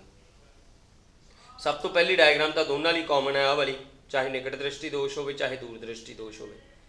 ਦੂਸਰੀ ਜਿਹੜੀ ਹੈਗੀ ਹੈ ਉਸ ਦੇ ਵਿੱਚ ਜੇ ਨਿਕਟ ਦ੍ਰਿਸ਼ਟੀ ਦੋਸ਼ ਹੈ ਤਾਂ ਤੁਸੀਂ ਉਹ ਪ੍ਰਤੀਬਿੰਬ ਜਿਹੜਾ ਰੈਟੀਨਾ ਤੋਂ ਪਹਿਲਾਂ ਬਣਾ ਦੇਣਾ ਤੇ ਉਸ ਦਾ ਉਪਚਾਰ ਕਰਨ ਵੇਲੇ ਤੁਸੀਂ ਅਵਤਲ ਲੈਂਸ ਵਰਤ ਕੇ ਪ੍ਰਤੀਬਿੰਬ ਫਿਰ ਰੈਟੀਨਾ ਤੇ ਬਣ ਜੂਗਾ। ਇਸੇ ਤਰ੍ਹਾਂ ਦੂਰ ਦ੍ਰਿਸ਼ਟੀ ਦੋਸ਼ ਦੇ ਵਿੱਚ ਪਹਿਲੀ ਚਿੱਤਰਤਾ ਬਿਲਕੁਲ ਉਵੇਂ ਹੀ ਹੈ, ਪ੍ਰਤੀਬਿੰਬ ਰੈਟੀਨਾ ਤੇ ਬਣਿਆ। ਦੂਸਰੇ ਵਿੱਚ ਜਿਹੜਾ ਪ੍ਰਤੀਬਿੰਬ ਹੈਗਾ ਰੈਟੀਨਾ ਤੋਂ ਪਿੱਛੇ ਬਣਿਆ ਤੇ ਤੀਸਰੇ ਨੰਬਰ ਤੇ ਆਪਾਂ ਉਸ ਵਿੱਚ ਉੱਤਲ ਲੈਂਸ ਦੀ ਵਰਤੋਂ ਕੀਤੀ। ਉੱਤਲ ਲੈਂਸ ਦੇ ਨਾਲ ਵਸਤੂ ਦਾ ਪ੍ਰਤੀਬਿੰਬ ਬਿਲਕੁਲ ਰੈਟੀਨਾ ਦੇ ਉੱਪਰ ਬਣ ਗਿਆ। ਤਾਂ ਇਹ ਹੋ ਗਿਆ ਦੂਰ ਦ੍ਰਿਸ਼ਟੀ ਦੋਸ਼। ਹੁਣ ਤੀਸਰੇ ਤਰ੍ਹਾਂ ਦੀ ਇੱਕ ਪ੍ਰੋਬਲਮ ਜਿਹੜੀ ਅੱਖਾਂ ਵਿੱਚ ਆਉਂਦੀ ਹੈ, ਜਿਹੜੀ ਉਹਨੂੰ ਕਹਿੰਦੇ ਆ ਜਰਾ ਦੂਰ ਦ੍ਰਿਸ਼ਟਤਾ। ਜਰਾ ਦੂਰ ਦ੍ਰਿਸ਼ਟਤਾ ਦੇ ਵਿੱਚ ਕੀ ਹੁੰਦਾ ਹੈ ਕਿ ਇਸ ਵਿੱਚ ਦੋਨੇ ਤਰ੍ਹਾਂ ਦੀ ਪ੍ਰੋਬਲਮ ਆ ਜਾਂਦੀ ਅੱਖਾਂ ਦੇ ਵਿੱਚ, ਦੂਰ ਦ੍ਰਿਸ਼ਟੀ ਦੀ ਵੀ ਤੇ ਨਿਕਟ ਦ੍ਰਿਸ਼ਟੀ ਦੀ ਵੀ। ਜਿਵੇਂ ਜਿਵੇਂ ਉਮਰ ਦਾ ਵਾਧਾ ਹੁੰਦਾ ਹੈ ਅੱਖ ਦੀ ਅਨੁਕੂਲਨ ਸਮਰੱਥਾ ਘਟ ਜਾਂਦੀ ਹੈ। ਅਨੁਕੂਲਨ ਸਮਰੱਥਾ ਤੋਂ ਭਾਵ ਹੈ ਵੀ ਨੇੜੇ ਦੀ ਵਸਤੂ ਤੇ ਦੂਰ ਦੀ ਵਸਤੂ ਦੋਨਾਂ ਨੂੰ ਫੋਕਸ ਕਰਨ ਦੇ ਵਿੱਚ ਪ੍ਰੋਬਲਮ ਆ ਜਾਂਦੀ ਹੈ ਅੱਖ ਨੂੰ, ਠੀਕ ਹੈ ਨਾ। ਤਾਂ ਉਸ ਚੀਜ਼ ਨੂੰ ਦੂਰ ਕਰਨ ਦੇ ਲਈ ਕੀ ਕੀਤਾ ਜਾਂਦਾ ਹੈਗਾ, ਜਿਹੜੇ ਅਸਲ ਵਿੱਚ ਕਾਰਨ ਇਹ ਵੀ ਹੁੰਦਾ ਹੈ ਕਿ ਜਿਹੜੇ ਸਿਲਰੀ ਪੱਠੇ ਆ ਉਹਨਾਂ 'ਚ ਵੀ ਲਚੀਲਾਪਨ ਘਟ ਜਾਂਦਾ ਹੈ। ਜਿਹੜੇ ਆਪਣੇ ਸਿਲਰੀ ਪੱਠੇ ਹੈਗੇ ਆ ਉਹ ਵੀ ਪ੍ਰੋਪਰਲੀ ਲੈਂਸ ਨੂੰ ਛੋਟਾ ਜਾਂ ਲੰਮਾ ਨਹੀਂ ਕਰ ਸਕਦੇ ਗੇ। ਤਾਂ ਉਸ ਸਮੱਸਿਆ ਦੇ ਦੌਰਾਨ ਦੋਨੇ ਤਰ੍ਹਾਂ ਦੇ ਦੋਸ਼ ਆ ਜਾਂਦੇ ਹਨ, ਨਿਕਟ ਦ੍ਰਿਸ਼ਟੀ ਦੋਸ਼ ਵੀ ਆ ਜਾਂਦਾ ਹੈ ਅਤੇ ਦੂਰ ਦ੍ਰਿਸ਼ਟੀ ਦੋਸ਼ ਵੀ ਆ ਜਾਂਦਾ ਹੈ। ਸੋ ਅਜਿਹੀ ਪ੍ਰੋਬਲਮ ਨੂੰ ਦੂਰ ਕਰਨ ਦੇ ਲਈ ਫਿਰ ਦੋ ਫੋਕਸੀ ਲੈਂਸਾਂ ਦੀ ਲੋੜ ਪੈਂਦੀ ਹੈ। ਭਾਵ ਅਜਿਹੇ ਲੈਂਸ ਵਰਤੇ ਜਾਂਦੇ ਜਿਹਦੇ ਵਿੱਚ ਦੋਨੇ ਤਰ੍ਹਾਂ ਦੇ ਲੈਂਸ ਹੁੰਦੇ ਆ, ਅਵਤਲ ਵੀ ਹੁੰਦਾ ਅਤੇ ਉੱਤਲ ਵੀ ਹੁੰਦਾ। ਅਵਤਲ ਲੈਂਸ ਕਾਹਦੇ ਲਈ ਵਰਤਿਆ ਗਿਆ, ਉਹਦੇ ਵਿੱਚ ਜਿਹੜੀ ਦੂਰ ਦੀ ਵਸਤੂ ਨੂੰ ਸਾਫ਼ ਦੇਖਣ ਲਈ, ਅਤੇ ਉੱਤਲ ਲੈਂਸ ਕਾਹਦੇ ਲਈ ਵਰਤਿਆ ਗਿਆ, ਉਹਦੇ ਵਿੱਚ ਨੇੜੇ ਦੀ ਵਸਤੂ ਨੂੰ ਸਾਫ਼ ਦੇਖਣ ਲਈ। ਪਰ ਇਹਦੇ ਵਿੱਚ ਜਦੋਂ ਐਨਕ ਬਣਾਉਂਦੇ ਆ ਤਾਂ ਉੱਪਰਲੇ ਪਾਸੇ ਅਵਤਲ ਲੈਂਸ ਲਾਉਂਦੇ ਆ ਅਤੇ ਥੱਲੜੇ ਪਾਸੇ ਉੱਤਲ ਲੈਂਸ ਲਾਉਂਦੇ ਆ, ਕਿਉਂਕਿ ਦੂਰ ਦੀ ਵਸਤੂ ਜਿਹੜੀ ਹੈਗੀ ਆ ਉਹ ਉੱਪਰੋਂ ਹੀ ਸਾਫ਼ ਦੇਖੀ ਜਾਂਦੀ ਹੈ। ਇਸ ਕਰਕੇ ਅਵਤਲ ਲੈਂਸ ਜਦੋਂ ਉੱਪਰ ਲਾਇਆ ਜਾਂਦਾ ਤਾਂ ਹੀ ਦੂਰ ਦੀ ਵਸਤੂ ਸਾਫ਼ ਦੇਖ ਸਕਦੇ ਹਾਂ। ਤਾਂ ਇਹਦੀ ਬਜਾਏ ਆਪਰੇਸ਼ਨ ਨਾਲ ਵੀ, ਸਰਜਰੀ ਕਰਕੇ ਵੀ ਜਿਹੜੀਆਂ ਅੱਖਾਂ ਦੀਆਂ ਪੁਤਲੀਆਂ ਹੈਗੀਆਂ ਉਹ ਵੀ ਇਸ ਤਰ੍ਹਾਂ ਅਵਤਲ ਅਤੇ ਉੱਤਲ ਲੈਂਸ ਉਹਦੇ ਵਿੱਚ ਲਾ ਕੇ ਵੀ ਇਸ ਰੋਗ ਨੂੰ ਦੂਰ ਕੀਤਾ ਜਾ ਸਕਦਾ ਹੈਗਾ। ਤਾਂ ਇਹ ਸਰਜਰੀ ਦੀ ਤਕਨੀਕ ਸੰਭਵ ਹੈਗੀ ਹੈ। ਤਾਂ ਇਹ ਸੀਗਾ ਆਪਣਾ ਅੱਖਾਂ ਬਾਰੇ ਅਤੇ ਅੱਖਾਂ ਨਾਲ ਸੰਬੰਧਿਤ ਜਿਹੜੇ ਦ੍ਰਿਸ਼ਟੀ ਦੋਸ਼ ਹੈਗੇ ਆ ਉਹਨਾਂ ਦੇ ਬਾਰੇ। ਤਾਂ ਹੁਣ ਅੱਗੇ ਆਪਾਂ ਦੇਖਾਂਗੇ ਪ੍ਰਕਾਸ਼ ਦੇ ਅਪਵਰਤਨ ਦੇ ਸੰਬੰਧ ਵਿੱਚ ਪ੍ਰਿਜ਼ਮ ਵਿੱਚੋਂ ਪ੍ਰਕਾਸ਼ ਦਾ ਅਪਵਰਤਨ। ਦੇਖੋ ਆਪਾਂ ਪ੍ਰਕਾਸ਼ ਦਾ ਅਪਵਰਤਨ ਅਤੇ ਪਰਾਵਰਤਨ ਵਾਲੇ ਪਾਠ ਦੇ ਵਿੱਚੋਂ ਸਲੈਬ ਰਾਹੀਂ ਅਪਵਰਤਨ ਦੇਖਿਆ ਸੀਗਾ, ਪਰ ਪ੍ਰਿਜ਼ਮ ਦੇ ਵਿੱਚੋਂ ਆਪਾਂ ਪ੍ਰਕਾਸ਼ ਦਾ ਅਪਵਰਤਨ ਨਹੀਂ ਦੇਖਿਆ ਸੀਗਾ। ਤੋ ਇਹ ਆਪਾਂ ਨੂੰ ਇਸ ਪਾਠ ਦੇ ਵਿੱਚ ਜਾਣਨਾ ਪਵੇਗਾ, ਕਿਉਂਕਿ ਜਿਹੜੇ ਅਲੱਗ-ਅਲੱਗ ਤਰ੍ਹਾਂ ਦੇ ਰੰਗ ਪੈਦਾ ਹੁੰਦੇ ਆ ਉਹ ਰੰਗ ਪੈਦਾ ਹੋਣ ਦਾ ਕਾਰਨ ਇਹੀ ਹੁੰਦਾ ਹੈ, ਜਿਹੜੀ ਸਤਰੰਗੀ ਪੀਂਘ ਬਣਦੀ ਹੈ ਉਹ ਇਹੀ ਹੁੰਦਾ ਕਿ ਪ੍ਰਿਜ਼ਮ ਵਿੱਚੋਂ ਅਲੱਗ-ਅਲੱਗ ਵੇਗ 'ਤੇ ਪ੍ਰਕਾਸ਼ ਲੰਘਦਾ ਹੈ। ਜਦੋਂ ਅਲੱਗ-ਅਲੱਗ ਵੇਗ 'ਤੇ ਲੰਘਿਆ ਤਾਂ ਉਵੇਂ ਹੀ ਉਸ ਵੇਗ ਦੇ ਵਿੱਚੋਂ ਅਲੱਗ-ਅਲੱਗ ਤਰ੍ਹਾਂ ਦੇ ਪ੍ਰਕਾਸ਼ ਪੈਦਾ ਹੋਣੇ। ਜਿਵੇਂ ਆ ਸਤਰੰਗੀ ਪੀਂਘ ਬਣੀ ਹੈ, ਥੱਲੜੇ ਪਾਸੇ ਜਿਹੜਾ ਹੈਗਾ ਜਾਮਣੀ ਰੰਗ ਹੈਗਾ, ਉੱਤਲੇ ਪਾਸੇ ਲਾਲ ਰੰਗ ਹੈਗਾ, ਥੱਲੇ ਵਾਇਲਟ ਹੈ, ਉੱਤੇ ਰੈੱਡ ਹੈਗਾ। ਇਹ ਪੂਰਾ ਸਪੈਕਟਰਮ ਪ੍ਰਿਜ਼ਮ ਵਿੱਚੋਂ ਬਣਦਾ ਹੈਗਾ। ਹੁਣ ਇਹਦੇ ਵਿੱਚ ਹੁੰਦਾ ਕੀ ਹੈ, ਆਪਾਂ ਪ੍ਰਿਜ਼ਮ ਰਾਹੀਂ ਜੇ ਆਪਾਂ ਕਿਰਿਆ ਕਰਾਂਗੇ ਤਾਂ ਉਹਦੇ ਵਿੱਚ ਆਪਾਂ ਨੂੰ ਦੇਖਣਾ ਪਵੇਗਾ। ਪਹਿਲਾਂ ਤਾਂ ਇਸ ਵਿੱਚ ਦੇਖੋ ਕਿ ਪ੍ਰਕਾਸ਼ ਦੀ ਕਿਰਨ ਜਦੋਂ ਪ੍ਰਿਜ਼ਮ 'ਤੇ ਟਕਰਾਈ, ਆ ਪ੍ਰਕਾਸ਼ ਦੀ ਕਿਰਨ ਆ ਰਹੀ ਹੈ, ਪ੍ਰਿਜ਼ਮ 'ਤੇ ਟਕਰਾਉਣ ਤੋਂ ਬਾਅਦ ਦੇਖੋ ਆਹ ਨਾਰਮਲ ਡਰਾ ਕੀਤਾ ਹੋਇਆ ਜਿਹਨੂੰ ਆਪਾਂ ਅਭਿਲੰਬ ਕਹਿੰਦੇ ਹਾਂ। ਤਾਂ ਪ੍ਰਕਾਸ਼ ਦੀ ਕਿਰਨ ਲਗਭਗ ਸਤ੍ਹਾ ਅਤੇ ਅਭਿਲੰਬ ਜਿਹੜਾ 90 ਡਿਗਰੀ 'ਤੇ ਹੁੰਦਾ ਸਤ੍ਹਾ 'ਤੇ, ਉਹ ਦੋਵਾਂ ਦੇ ਵਿਚਾਲੇ ਲਗਭਗ 45 ਡਿਗਰੀ 'ਤੇ ਆ। ਅਨੁਮਾਨ ਲਾ ਕੇ ਚੱਲਦੇ ਆ ਵੀ 45 ਡਿਗਰੀ ਜਾਂ 40 ਡਿਗਰੀ 'ਤੇ ਹੈਗੀ ਹੈ। ਤਾਂ ਪ੍ਰਕਾਸ਼ ਜਦੋਂ ਵਿਰਲੇ ਮਾਧਿਅਮ ਤੋਂ ਸੰਘਣੇ ਮਾਧਿਅਮ ਵਿੱਚ ਗਿਆ ਤਾਂ ਨੋਟ ਕਰੋ ਇੱਥੇ ਪ੍ਰਕਾਸ਼ ਦੀ ਕਿਰਨ ਅਭਿਲੰਬ ਵੱਲ ਨੂੰ ਮੁੜੀ। ਅਸਲੀ ਰਸਤਾ ਇਹਦਾ ਕਿਹੜਾ ਸੀ, ਆਹ ਵਾਲਾ, ਪਰ ਇਹ ਉਸ ਰਸਤੇ ਤੋਂ ਹਟ ਕੇ ਉਰਾਂ ਨੂੰ ਮੁੜੀ ਹੈ, ਅਭਿਲੰਬ ਵੱਲ ਨੂੰ ਮੁੜੀ ਹੈ। ਤਾਂ ਤੁਸੀਂ ਇੱਥੋਂ ਇਹ ਵੀ ਗੱਲ ਉੱਥੋਂ ਪਿਛਲੇ ਚੈਪਟਰ 'ਚੋਂ ਯਾਦ ਕਰ ਸਕਦੇ ਹੋ ਕਿ ਜਦੋਂ ਪ੍ਰਕਾਸ਼ ਦੀ ਕਿਰਨ ਵਿਰਲੇ ਤੋਂ ਸੰਘਣੇ ਮਾਧਿਅਮ ਵੱਲ ਜਾਂਦੀ ਹੈ, ਹਵਾ ਵਿਰਲਾ ਮਾਧਿਅਮ ਹੈ ਤਾਂ ਜਿਹੜਾ ਕੱਚ ਹੈ ਉਹ ਸੰਘਣਾ ਮਾਧਿਅਮ ਹੈ, ਤਾਂ ਅਭਿਲੰਬ ਵੱਲ ਨੂੰ ਮੁੜਦੀ ਹੈ। ਹੁਣ ਆਹ ਵਾਲੀ ਕਿਰਨ ਜਿਹੜੀ ਹੈ ਆਪਾਤੀ ਕਿਰਨ ਹੈ। ਆਹ ਵਾਲੀ ਕਿਰਨ ਜਿਹੜੀ ਹੈਗੀ ਹੈ ਇਹਨੂੰ ਆਪਾਂ ਕਹਿੰਦੇ ਹਾਂ ਅਪਵਰਤਿਤ ਕਿਰਨ। ਕਿਹੜੀ ਕਿਰਨ ਹੈ, ਅਪਵਰਤਿਤ ਕਿਰਨ। ਹੁਣ ਜਦੋਂ ਇਸ ਸਤ੍ਹਾ ਦੇ ਵਿੱਚੋਂ ਇਸ ਕਿਰਨ ਨੇ ਬਾਹਰ ਨਿਕਲਣਾ ਤਾਂ ਉਦੋਂ ਆਹ ਆਪਾਤੀ ਕਿਰਨ ਬਣ ਜਾਏਗੀ।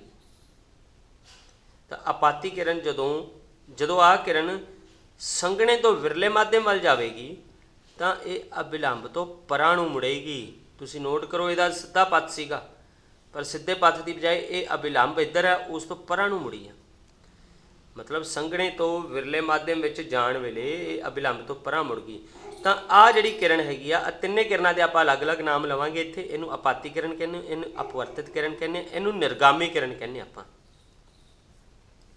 ਤਾਂ ਇਹਦੇ ਵਿੱਚ ਆਹ ਵਾਲਾ ਜਿਹੜਾ ਕੋਣ ਬਣਿਆ ਅਭਿਲੰਬ ਦੇ ਨਾਲ ਤੇ ਇਹਨੂੰ ਆਪਾਂ ਆਪਾਤੀ ਕੋਣ ਕਹਿੰਦੇ ਆ। ਜਿਹੜਾ ਆਹ ਵਾਲਾ ਕੋਣ ਬਣਿਆ ਅਭਿਲੰਬ ਦੇ ਨਾਲ ਇਸ ਕਿਰਨ ਦਾ ਅਪਵਰਤਿਤ ਕਿਰਨ ਦਾ, ਉਹਨੂੰ ਆਪਾਂ ਅਪਵਰਤਨ ਕੋਣ ਕਹਿੰਦੇ ਆ। ਤੇ ਇਸ ਕਿਰਨ ਨੇ ਜਦੋਂ ਪ੍ਰਿਜ਼ਮ ਚੋਂ ਬਾਹਰ ਨਿਕਲਣਾ ਹੈ ਤਾਂ ਅਭਿਲੰਬ ਨਾਲ ਜਿਹੜਾ ਉਹਦਾ ਕੋਣ ਬਣਿਆ ਇਹਨੂੰ ਆਪਾਂ ਨਿਰਗਾਮੀ ਕੋਣ ਕਹਿੰਦੇ ਆ। ਹੁਣ ਇਸ ਦੇ ਵਿੱਚ ਵਿਚਲਨ ਜਿਹੜਾ ਕਿੰਨਾ ਹੋਇਆ ਉਹ ਆਪਾਂ ਦੇਖਣਾ। ਵਿਚਲਨ ਦਾ ਕਿਵੇਂ ਪਤਾ ਲਵਾਂਗੇ? ਦੇਖੋ ਅਸਲ ਕਿਰਨ ਆ ਸੀਗੀ,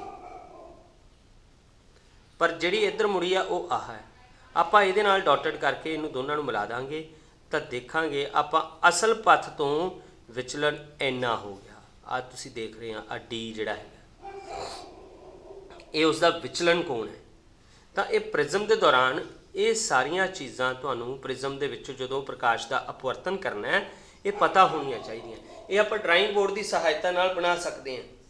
ਲੈਬ ਦੇ ਵਿੱਚ ਆਪਣੇ ਕੋਲੇ ਜਿਹੜਾ ਡਰਾਇੰਗ ਬੋਰਡ ਵੀ ਹੁੰਦੇ ਆ ਤੇ ਪੈਨ ਵੀ ਹੁੰਦੇ ਆ ਤੇ ਚਾਰਟ ਦੇ ਨਾਲ ਆਪਾਂ ਇਹ ਬਿਲਕੁਲ ਉਸ ਤਰ੍ਹਾਂ ਇਹ ਬਣਾਉਣਾ ਹੈਗਾ। ਤੁਸੀਂ ਸੂਈ ਪੈਨਾਂ ਦੇ ਨਾਲ, ਕਿਉਂਕਿ ਇਸ ਚਿੱਤਰ ਦੇ ਵਿੱਚ ਤੁਸੀਂ ਧਿਆਨ ਨਾਲ ਦੇਖੋ ਆ ਜਿਹੜਾ ਪੀ ਤੇ ਕਿਊ ਦਿਖਾਇਆ ਹੋਇਆ ਇਸ ਕਿਰਨ ਤੇ ਇਹ ਸੂਈ ਪੈਨ ਲਾਏ ਜਾਂਦੇ ਇੱਥੇ, ਤੇ ਉਧਰਲੇ ਪਾਸੇ ਜਦੋਂ ਇਹਨਾਂ ਨੂੰ ਦੇਖਣ ਦੀ ਕੋਸ਼ਿਸ਼ ਕਰੀ ਜਾਂਦੀ ਹੈ ਤਾਂ ਆਪਾਂ ਨੂੰ ਇੱਥੇ ਦਿਸਦੇ ਆ ਉਹ ਆਹੀ ਵਾਲੇ, ਤਾਂ ਇੱਧਰਲੇ ਪਾਸੇ ਉਹਦੀ ਸੇਧ ਦੇ ਵਿੱਚ ਸੂਈ ਪੈਨ ਲਾਏ ਜਾਂਦੇ ਆ।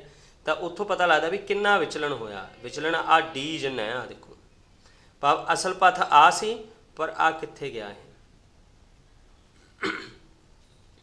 ਆ ਜਿਹੜਾ ਵਿਚਲਨ ਹੈ ਇਸ ਦਾ। ਤਾਂ ਪ੍ਰਿਜ਼ਮ ਦੇ ਰਾਹੀਂ ਇਹ ਜਿਹੜਾ ਵਿਚਲਨ ਹੁੰਦਾ ਹੈ ਇਹ ਵਿਚਲਨ ਤੋਂ ਹੀ ਅਲੱਗ-ਅਲੱਗ ਤਰ੍ਹਾਂ ਦੇ ਰੰਗ ਬਣਦੇ ਆ। ਪ੍ਰਕਾਸ਼ ਦੀਆਂ ਸਾਰੀਆਂ ਕਿਰਨਾਂ ਦਾ ਜਿਵੇਂ ਜਿਵੇਂ ਵਿਚਲਨ ਹੁੰਦਾ ਜਾਂਦਾ ਹੈ ਉਵੇਂ ਉਵੇਂ ਹੀ ਅਲੱਗ-ਅਲੱਗ ਰੰਗ ਬਣਦੇ ਜਾਂਦੇ ਆ। ਹੁਣ ਤੁਸੀਂ ਦੇਖੋ ਇਸ ਵਿੱਚ ਜਿਹੜਾ ਆ ਚਿੱਤਰ ਤੁਸੀਂ ਦੇਖੋਗੇ ਇਸ ਵਿੱਚ ਆ ਵਿਚਲਨ ਅਲੱਗ-ਅਲੱਗ ਹੈ। ਸਾਰੇ ਰੰਗਾਂ ਦਾ ਤੁਸੀਂ ਦੇਖੋ ਵਿਚਲਨ ਕੋਣ ਵੱਖ-ਵੱਖ ਹੈ। ਉਹ ਵੱਖ-ਵੱਖ ਵਿਚਲਨ ਕੋਣ ਕਰਕੇ ਹੀ ਇਸ ਦੇ ਜਿਹੜੇ ਵੱਖ-ਵੱਖ ਰੰਗ ਬਣਦੇ ਹਨ। ਤਾਂ ਇਹ ਕੱਚ ਦੇ ਵਿੱਚੋਂ ਆਪਾਂ ਜਿਹੜਾ ਹੈਗਾ ਪ੍ਰਿਜ਼ਮ ਦੁਆਰਾ ਚਿੱਟੇ ਪ੍ਰਕਾਸ਼ ਦਾ ਜਿਹੜਾ ਹੈਗਾ ਵਿਖੇਪਣ ਆਪਾਂ ਦੇਖ ਰਹੇ ਹਾਂ, ਜਿਹਨੂੰ ਆਪਾਂ ਡਿਸਪਰਸ਼ਨ ਆਫ ਵਾਈਟ ਲਾਈਟ ਕਹਿ ਦਿੰਦੇ ਆ ਬਾਏ ਗਲਾਸ ਪ੍ਰਿਜ਼ਮ। ਦੇਖੋ ਜਦੋਂ ਸਫੈਦ ਪ੍ਰਕਾਸ਼, ਦੇਖੋ ਜਿਹੜਾ ਸਫੈਦ ਰੰਗ ਹੁੰਦਾ ਹੈ ਕਦੀ ਪ੍ਰੈਕਟੀਕਲੀ ਉਹਨੂੰ ਦੇਖਣਾ ਹੋਵੇ ਤਾਂ ਸਫੈਦ ਰੰਗ ਇਹਨਾਂ 7 ਰੰਗਾਂ ਦਾ ਹੀ ਸੁਮੇਲ ਹੁੰਦਾ ਹੈ ਜਿਹੜੇ ਇਸ ਦੇ ਵਿੱਚ ਇੱਕ ਸਪੈਕਟਰਮ ਬਣਿਆ ਹੋਇਆ। ਤਾਂ ਜਦੋਂ ਪ੍ਰਿਜ਼ਮ ਵਿੱਚ ਦੀ ਉਹ ਸਫੈਦ ਪ੍ਰਕਾਸ਼ ਲੰਘਦਾ ਹੈ ਤਾਂ ਕਿਉਂਕਿ ਉਸ ਸਫੈਦ ਪ੍ਰਕਾਸ਼ ਦੀ ਜਿਹੜੀ ਸਪੀਡ ਹੈਗੀ ਆ ਉਹ ਪ੍ਰਿਜ਼ਮ ਵਿੱਚ ਘਟ ਜਾਂਦੀ ਹੈ, ਤਾਂ ਜਿਵੇਂ ਜਿਵੇਂ ਅਲੱਗ-ਅਲੱਗ ਵਿਚਲਨ ਕੋਣ ਤੇ ਉਹਦੀ ਸਪੀਡ ਘਟੀ ਜਾਵੇਗੀ ਉਨੇ ਹੀ ਉਸਦੇ ਰੰਗ ਬਣੀ ਜਾਣਗੇ। ਤੇ ਇਸੇ ਕਰਕੇ ਇਹ ਜਿਹੜਾ 7 ਰੰਗਾਂ ਦਾ ਇੱਕ ਬੈਂਡ ਬਣਦਾ ਜਿਹਨੂੰ ਵਿਬਗਿਓਰ ਕਹਿੰਦੇ ਆ। ਵਿਬਗਿਓਰ ਦੇ ਵਿੱਚ ਸਭ ਤੋਂ ਹੇਠਲੇ ਪਾਸੇ V ਦਾ ਭਾਵ ਜਿਹੜਾ ਹੈਗਾ ਇਹਨੂੰ ਆਪਾਂ ਵੈਂਗਨੀ ਕਲਰ ਕਹਿੰਦੇ ਆ, ਵਾਇਲਟ ਕਹਿੰਦੇ ਆ। ਫਿਰ ਉਸ ਤੋਂ ਬਾਅਦ 'ਚ ਆ ਜਾਂਦਾ ਇੰਡੀਗੋ ਜਿਹਨੂੰ ਆਪਾਂ ਜਾਮਨੀ ਰੰਗ ਕਹਿੰਦੇ ਆ, ਫਿਰ ਬਲੂ ਆਉਂਦਾ ਹੈ ਜਿਹਨੂੰ ਨੀਲਾ ਕਹਿੰਦੇ ਆ, ਫਿਰ ਜਿਹੜਾ ਗ੍ਰੀਨ ਆਉਂਦਾ ਇਹਨੂੰ ਹਰਾ ਕਹਿੰਦੇ ਆ, ਯੈਲੋ ਪੀਲਾ, ਔਰੇਂਜ ਜਿਹਨੂੰ ਨਾਰੰਗੀ ਰੰਗ ਕਿਹਾ ਗਿਆ, ਤੇ ਸਭ ਤੋਂ ਲਾਸਟ ਤੇ ਉੱਪਰਲੇ ਪਾਸੇ ਰੈੱਡ ਕਲਰ ਹੈ ਜਿਹਨੂੰ ਆਪਾਂ ਲਾਲ ਕਹਿੰਦੇ ਹੈਗੇ ਆ। ਤੋ ਇਹ ਜਿਹੜਾ ਹੈਗਾ ਪੂਰੇ ਦਾ ਪੂਰਾ ਪੈਟਰਨ ਜਿਹੜਾ ਇਹਨਾਂ ਰੰਗਾਂ ਦਾ ਇਸ ਵਿੱਚੋਂ ਬਣਦਾ ਹੈ। ਤਾਂ ਇਹਦਾ ਕਾਰਨ ਕੀ ਹੈ?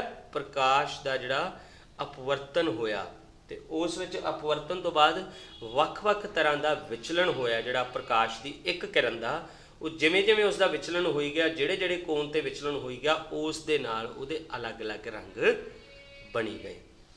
ਤੋ ਇਹ ਕਾਰਨ ਹੈ ਵੀ ਹੁਣ ਇਸ ਨੂੰ ਪੂਰੇ ਸਪੈਕਟਰਮ ਨੂੰ ਜਿਹੜੀ ਸਤਰੰਗੀ ਪੀਂਘ ਬਣਦੀ ਹੈ ਅਸਮਾਨ ਦੇ ਵਿੱਚ ਉਹਦੇ ਨਾਲ ਵੀ ਇਹਨੂੰ ਜੋੜ ਕੇ ਦੇਖਿਆ ਜਾ ਸਕਦਾ ਹੈ। ਤੁਸੀਂ ਦੇਖੋ ਪ੍ਰਿਜ਼ਮ ਦਾ ਆਕਾਰ ਜੇ ਤੁਸੀਂ ਦੇਖਿਆ ਹੋਵੇ ਤਾਂ ਬਿਲਕੁਲ ਮੀਂਹ ਦੀ ਇੱਕ ਬੂੰਦ ਵੀ ਇਹਨੂੰ ਮੰਨਿਆ ਜਾ ਸਕਦਾ ਹੈ। ਦੇਖੋ ਮੀਂਹ ਦੀ ਜਿਹੜੀ ਬੂੰਦ ਹੁੰਦੀ ਹੈ, ਪਾਣੀ ਦੀ ਬੂੰਦ, ਉਹ ਇਸ ਤਰ੍ਹਾਂ ਹੁੰਦੀ ਹੈ, ਲਗਭਗ ਇਸ ਤਰ੍ਹਾਂ ਹੀ ਹੁੰਦੀ ਹੈ। ਉਹਦਾ ਵੀ ਇੱਕ ਟੌਪ ਹੁੰਦਾ ਹੈ, ਤਾਂ ਉਹਦੀਆਂ ਵੀ ਆ ਜਿਹੜੀਆਂ ਸਾਈਡ ਵਾਲੀਆਂ ਸਤਾਵਾਂ ਹੈਗੀਆਂ ਬੂੰਦ ਦੀਆਂ ਉਹ ਪ੍ਰਿਜ਼ਮ ਵਾਂਗੂ ਕੰਮ ਕਰਦੀਆਂ, ਕਿਉਂਕਿ ਜਦੋਂ ਮੀਂਹ ਪੈਂਦਾ ਹੈਗਾ ਤਾਂ ਮੀਂਹ ਦੇ ਦੌਰਾਨ ਇਹ ਤਾਂ ਹੈ ਨਹੀਂ ਵੀ ਸਾਰਾ ਪਾਣੀ ਥੱਲੇ ਆ ਜਾਂਦਾ, ਕਿਉਂਕਿ ਵਾਤਾਵਰਨ ਦੀਆਂ ਉੱਪਰਲੀਆਂ ਤਹਿਾਂ ਬਹੁਤ ਠੰਡੀਆਂ, ਉਹਨਾਂ ਠੰਡੀਆਂ ਤਹਿਾਂ ਦੇ ਵਿੱਚ ਮੀਂਹ ਦੇ ਜਿਹੜੇ ਆ ਬੂੰਦਾਂ ਕਈ ਵਾਰੀ ਜੰਮ ਵੀ ਜਾਂਦੀਆਂ, ਉੱਥੇ ਖੜੀਆਂ ਰਹਿੰਦੀਆਂ ਜੰਮ ਕੇ। ਤਾਂ ਉਹ ਖੜੀਆਂ ਰਹਿੰਦੀਆਂ ਜਿਹੜੀਆਂ ਜੰਮੀਆਂ ਹੋਈਆਂ ਬੂੰਦਾਂ ਉਹ ਪ੍ਰਿਜ਼ਮ ਵਾਂਗੂ ਹੀ ਕੰਮ ਕਰਦੀਆਂ। ਤੇ ਸਤਰੰਗੀ ਪੀਂਘ ਉਦੋਂ ਹੀ ਆਉਂਦੀ ਹੈ ਜਦੋਂ ਸੂਰਜ ਦਾ ਪ੍ਰਕਾਸ਼ ਆਉਣਾ ਸ਼ੁਰੂ ਹੁੰਦਾ ਉੱਥੇ। ਤਾਂ ਜਦੋਂ ਹੀ ਸੂਰਜ ਦਾ ਪ੍ਰਕਾਸ਼ ਉਹਨਾਂ ਬੂੰਦਾਂ ਵਿੱਚ ਦੀ ਲੰਘਦਾ ਹੈ ਤਾਂ ਅਸਮਾਨ ਦੇ ਵਿੱਚ ਐਡਾ ਸੋਹਣਾ ਇੱਕ ਪੈਟਰਨ ਬਣਦਾ ਜਿਹਨੂੰ ਆਪਾਂ ਸਤਰੰਗੀ ਪੀਂਘ ਕਹਿੰਦੇ ਹਾਂ। ਉਹ ਸਤਰੰਗੀ ਪੀਂਘ ਇਸੇ ਤਰ੍ਹਾਂ ਹੀ ਬਣਦੀ ਹੈ, ਠੀਕ ਹੈ ਨਾ। ਹੁਣ ਤੋਂ ਇਹ ਤਾਂ ਹੈ ਚਿੱਟੇ ਪ੍ਰਕਾਸ਼ ਦਾ ਜਿਹੜਾ ਵਿਖੇਪਣ ਹੈਗਾ ਕੱਚ ਦੇ ਪ੍ਰਿਜ਼ਮ ਰਾਹੀਂ। ਹੁਣ ਉਸ ਪ੍ਰਕਾਸ਼ ਨੂੰ ਆਪਾਂ ਜੋੜ ਕੇ ਉਸ ਤੋਂ ਜਿਹੜਾ ਸਫੈਦ ਪ੍ਰਕਾਸ਼ ਫੇਰ ਪੈਦਾ ਕਰ ਸਕਦੇ ਹਾਂ। ਜਿਵੇਂ ਆਹ ਤੁਸੀਂ ਚਿੱਤਰ ਦੇਖ ਰਹੇ ਆ, ਇਹਨੂੰ ਕਹਿੰਦੇ ਆ ਚਿੱਟੇ ਪ੍ਰਕਾਸ਼ ਦਾ ਸਪੈਕਟਰਮ ਦਾ ਮੁੜ ਮਿਲਣਾ। ਜੇ ਮੰਨ ਲਓ ਪ੍ਰਿਜ਼ਮ ਦੇ ਇੱਕ ਪਾਸੇ ਸਫੈਦ ਪ੍ਰਕਾਸ਼ ਪੈ ਰਿਹਾ ਹੈਗਾ ਤਾਂ ਦੂਸਰੇ ਪਾਸੇ ਤੁਸੀਂ ਪ੍ਰਿਜ਼ਮ ਉਲਟਾ ਕਰਕੇ ਰੱਖ ਦਿਓ, ਦੇਖੋ ਜਿਵੇਂ ਚਿੱਤਰ ਵਿੱਚ ਤੁਹਾਨੂੰ ਦਿਖ ਰਿਹਾ, ਤਾਂ ਉਸ ਦੇ ਨਾਲ ਉਹੀ ਜਿਹੜੀਆਂ ਸਤਰੰਗੀ ਪੀਂਘਾਂ ਹੈਗੀਆਂ ਇਹਨਾਂ ਵਿੱਚੋਂ ਉਹ ਪ੍ਰਕਾਸ਼ ਇੱਥੇ ਟਕਰਾ ਕੇ ਅਗਾਂਹ ਜਾ ਕੇ ਉਹਦਾ ਮੁੜ ਮਿਲਨ ਹੋ ਜਾਊਗਾ। ਤਾਂ ਮੁੜ ਮਿਲਣ ਤੋਂ ਬਾਅਦ ਦੁਬਾਰਾ ਫੇਰ ਪਰਦੇ ਤੇ ਚਿੱਟਾ ਪ੍ਰਕਾਸ਼ ਆਪਣੇ ਕੋਲੇ ਆ ਜਾਏਗਾ। ਤਾਂ ਇਸ ਨੂੰ ਆਪਾਂ ਚਿੱਟੇ ਪ੍ਰਕਾਸ਼ ਦੇ ਸਪੈਕਟਰਮ ਦਾ ਮੁੜ ਮਿਲਣਾ ਕਹਿੰਦੇ ਹਾਂ। ਜੇ ਆਪਾਂ ਦੂਸਰਾ ਪ੍ਰਿਜ਼ਮ ਉਲਟਾ ਕਰਕੇ ਉੱਥੇ ਲਾਤਾ ਫਿਰ ਆਪਾਂ ਨੂੰ ਉਹ ਜਿਹੜੀ ਸਤਰੰਗੀ ਪੀਂਘ ਜਿਹੜੀ ਹੈਗੀ ਆ ਉਹ ਨਹੀਂ ਦਿਸੇਗੀ, ਉਸ ਦਾ ਬੈਂਡ ਜਿਹੜਾ ਹੈਗਾ ਉਹ ਆਪਾਂ ਨੂੰ ਨਹੀਂ ਦਿਸੇਗਾ, ਠੀਕ ਹੈ। ਤਾਂ ਇਹ ਆਪਾਂ ਜਿਹੜਾ ਹੈਗਾ ਪ੍ਰਕਾਸ਼ ਦੇ ਵਰਨ ਵਿਖੇਪਣ ਬਾਰੇ ਅਤੇ ਉਸ ਚਿੱਟੇ ਪ੍ਰਕਾਸ਼ ਦੇ ਸਪੈਕਟਰਮ ਦੇ ਮੁੜ ਮਿਲਣ ਬਾਰੇ ਜਾਣਨ ਦੀ ਕੋਸ਼ਿਸ਼ ਕੀਤੀ ਹੈਗੀ ਆ। ਬਾਕੀ ਤੁਹਾਨੂੰ ਮੈਂ ਜਿਹੜਾ ਸਤਰੰਗੀ ਪੀਂਘ ਬਾਰੇ ਉਹ ਜਿਹੜੀ ਬਣਦੀ ਹੈਗੀ ਅਸਮਾਨ ਦੇ ਵਿੱਚ ਉਹਦੇ ਬਾਰੇ ਪਹਿਲਾਂ ਵੀ ਦੱਸ ਚੁੱਕਿਆ। ਆਹ ਜਿਹੜੀ ਮੀਂਹ ਦੀ ਬੂੰਦ ਹੈ, ਇੱਕ ਹੋਰ ਇਸ ਵਿੱਚੋਂ ਦੇਖਣ ਦੀ ਕੋਸ਼ਿਸ਼ ਕਰੋ ਬੜੇ ਧਿਆਨ ਨਾਲ। ਜਿਹੜੀ ਸਤਰੰਗੀ ਪੀਂਘ ਆਪਾਂ ਨੂੰ ਦਿਖਦੀ ਹੈ, ਆਹ ਦੇਖੋ ਮੀਂਹ ਦੀ ਬੂੰਦ, ਆਹ ਸੂਰਜ ਦਾ ਪ੍ਰਕਾਸ਼ ਮੀਂਹ ਦੀ ਬੂੰਦ ਵਿੱਚ ਪਿਆ ਤੇ ਆਹ ਦੇਖੋ ਉਸ ਦਾ ਸਪੈਕਟਰਮ ਇੱਥੇ ਬਣਿਆ ਜਿਹੜਾ ਕਿ ਆਪਣੀਆਂ ਅੱਖਾਂ ਨੂੰ ਇੱਥੇ ਉਹ ਪੂਰਾ ਸਪੈਕਟਰਮ ਦਿਖੇਗਾ। ਅਸਲ ਵਿੱਚ ਹੁੰਦਾ ਕੀ ਹੈ ਕਿ ਆਕਾਸ਼ ਵਿੱਚ ਪਾਣੀ ਦੇ ਸੂਖਮ ਕਣਾਂ, ਠੀਕ ਹੈ ਨਾ, ਉਹਨਾਂ ਪਾਣੀ ਦੇ ਸੂਖਮ ਕਣਾਂ ਦੇ ਵਿੱਚੋਂ ਹੀ ਇਹ ਸਤਰੰਗੀ ਪੀਂਘ ਬਣਦੀ ਹੈ, ਠੀਕ ਹੈ ਨਾ। ਸਦਾ ਹੀ ਇਹ ਸੂਰਜ ਤੋਂ ਉਲਟ ਦਿਸ਼ਾ ਵਿੱਚ ਬਣਦੀ ਹੈ, ਇਹ ਗੱਲ ਯਾਦ ਰੱਖਣੀ ਹੈ। ਸਤਰੰਗੀ ਪੀਂਘ ਹਮੇਸ਼ਾ ਸੂਰਜ ਤੋਂ ਉਲਟ ਦਿਸ਼ਾ 'ਚ ਬਣਦੀ ਹੈ। ਤਾਂ ਇਹ ਸੂਰਜ ਤੋਂ ਵਿਪਰੀਤ ਦਿਸ਼ਾ ਵਿੱਚ ਪਾਣੀ ਦੀਆਂ ਸੂਖਮ ਬੂੰਦਾਂ ਛੋਟੇ ਪ੍ਰਿਜ਼ਮਾਂ ਵਜੋਂ ਕਾਰਜ ਕਰਦੀਆਂ ਹਨ, ਜਿਵੇਂ ਮੈਂ ਤੁਹਾਨੂੰ ਪਹਿਲਾਂ ਹੀ ਦੱਸ ਚੁੱਕਿਆ। ਤਾਂ ਸੂਰਜ ਦੇ ਆਪਤਿਤ ਪ੍ਰਕਾਸ਼ ਨੂੰ ਇਹ ਬੂੰਦਾਂ ਜਿਹੜੀਆਂ ਹੈਗੀਆਂ ਅਪਵਰਤਿਤ ਤੇ ਵਿਖੇਪਿਤ ਕਰਦੀਆਂ। ਅਪਵਰਤਨ ਵੀ ਹੁੰਦਾ, ਹੁਣ ਇੱਥੇ ਅਪਵਰਤਨ ਹੋਇਆ ਤੇ ਇੱਧਰਲੇ ਪਾਸੇ ਫਿਰ ਉਹ ਵਿਖੇਪਣ ਹੋ ਗਿਆ, ਠੀਕ ਹੈ ਨਾ, ਪ੍ਰਕਾਸ਼ ਦਾ ਜਿਹੜਾ ਵਿਖੇਪਣ ਹੋ ਗਿਆ। ਤਾਂ ਫਿਰ ਇਹ ਅੰਦਰੂਨੀ ਪਰਿਵਰਤਨ ਕਰਦੀਆਂ। ਅੰਦਰੂਨੀ ਪਰਿਵਰਤਨ ਹੀ ਹੈ ਜਿਹੜਾ ਜਿਸ ਕਰਕੇ ਪਾਣੀ ਦੀਆਂ ਬੂੰਦਾਂ ਤੋਂ ਬਾਹਰ ਨਿਕਲਣ ਸਮੇਂ ਪ੍ਰਕਾਸ਼ ਨੂੰ ਮੁੜ ਅਪਵਰਤਿਤ ਕਰਦੀਆਂ। ਇਹੀ ਕਿਰਨਾਂ ਇੱਥੇ ਨਿਕਲ ਕੇ ਦੁਆਰਾ ਅਪਵਰਤਿਤ ਹੋਈਆਂ, ਫਿਰ ਆਪਾਂ ਨੂੰ ਆ ਪੂਰਾ ਸਤਰੰਗੀ ਪੀਂਘ ਦਾ ਜਿਹੜਾ ਇੱਕ ਬੈਂਡ ਜਿਹੜਾ ਹੈਗਾ ਉਹ ਨਜ਼ਰ ਆਵੇਗਾ।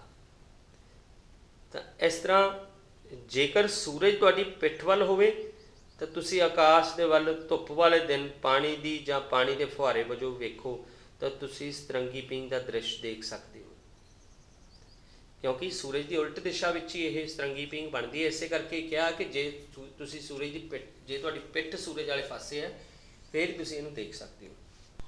ਬਹੁਤ ਹੀ ਪਿਆਰੇ ਬੱਚਿਓ,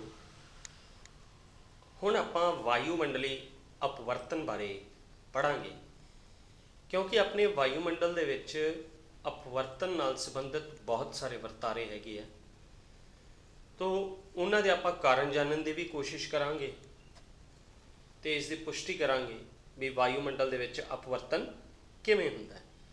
ਬੱਚਿਓ, ਆਪਾਂ ਇਹ ਤਾਂ ਜਾਣਦੇ ਹੀ ਹਾਂ ਕਿ ਜਦੋਂ ਹਵਾ ਗਰਮ ਹੁੰਦੀ ਹੈ ਇਹ ਉੱਪਰ ਨੂੰ ਜਾਂਦੀ ਹੈ ਤੇ ਜਿਵੇਂ ਜਿਵੇਂ ਗਰਮ ਹਵਾ ਉੱਪਰ ਨੂੰ ਜਾਂਦੀ ਹੈ ਠੰਡੀ ਹਵਾ ਜਿਹੜੀ ਥੱਲੋਂ ਉਸ ਦਾ ਸਥਾਨ ਲੈਂਦੀ ਜਾਂਦੀ ਹੈ।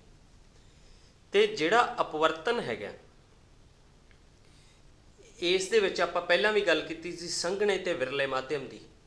ਤਾਂ ਹਵਾ ਵੀ ਜਿਵੇਂ ਜਿਵੇਂ ਸੰਘਣੀ ਤੇ ਵਿਰਲੀ ਹੁੰਦੀ ਹੈ ਤਾਂ ਉਹ ਵੀ ਇੱਕ ਸੰਘਣੇ ਤੇ ਵਿਰਲੇ ਮਾਧਿਅਮ ਵਾਂਗੂ ਕੰਮ ਕਰਦੀ ਹੈਗੀ ਹੈ।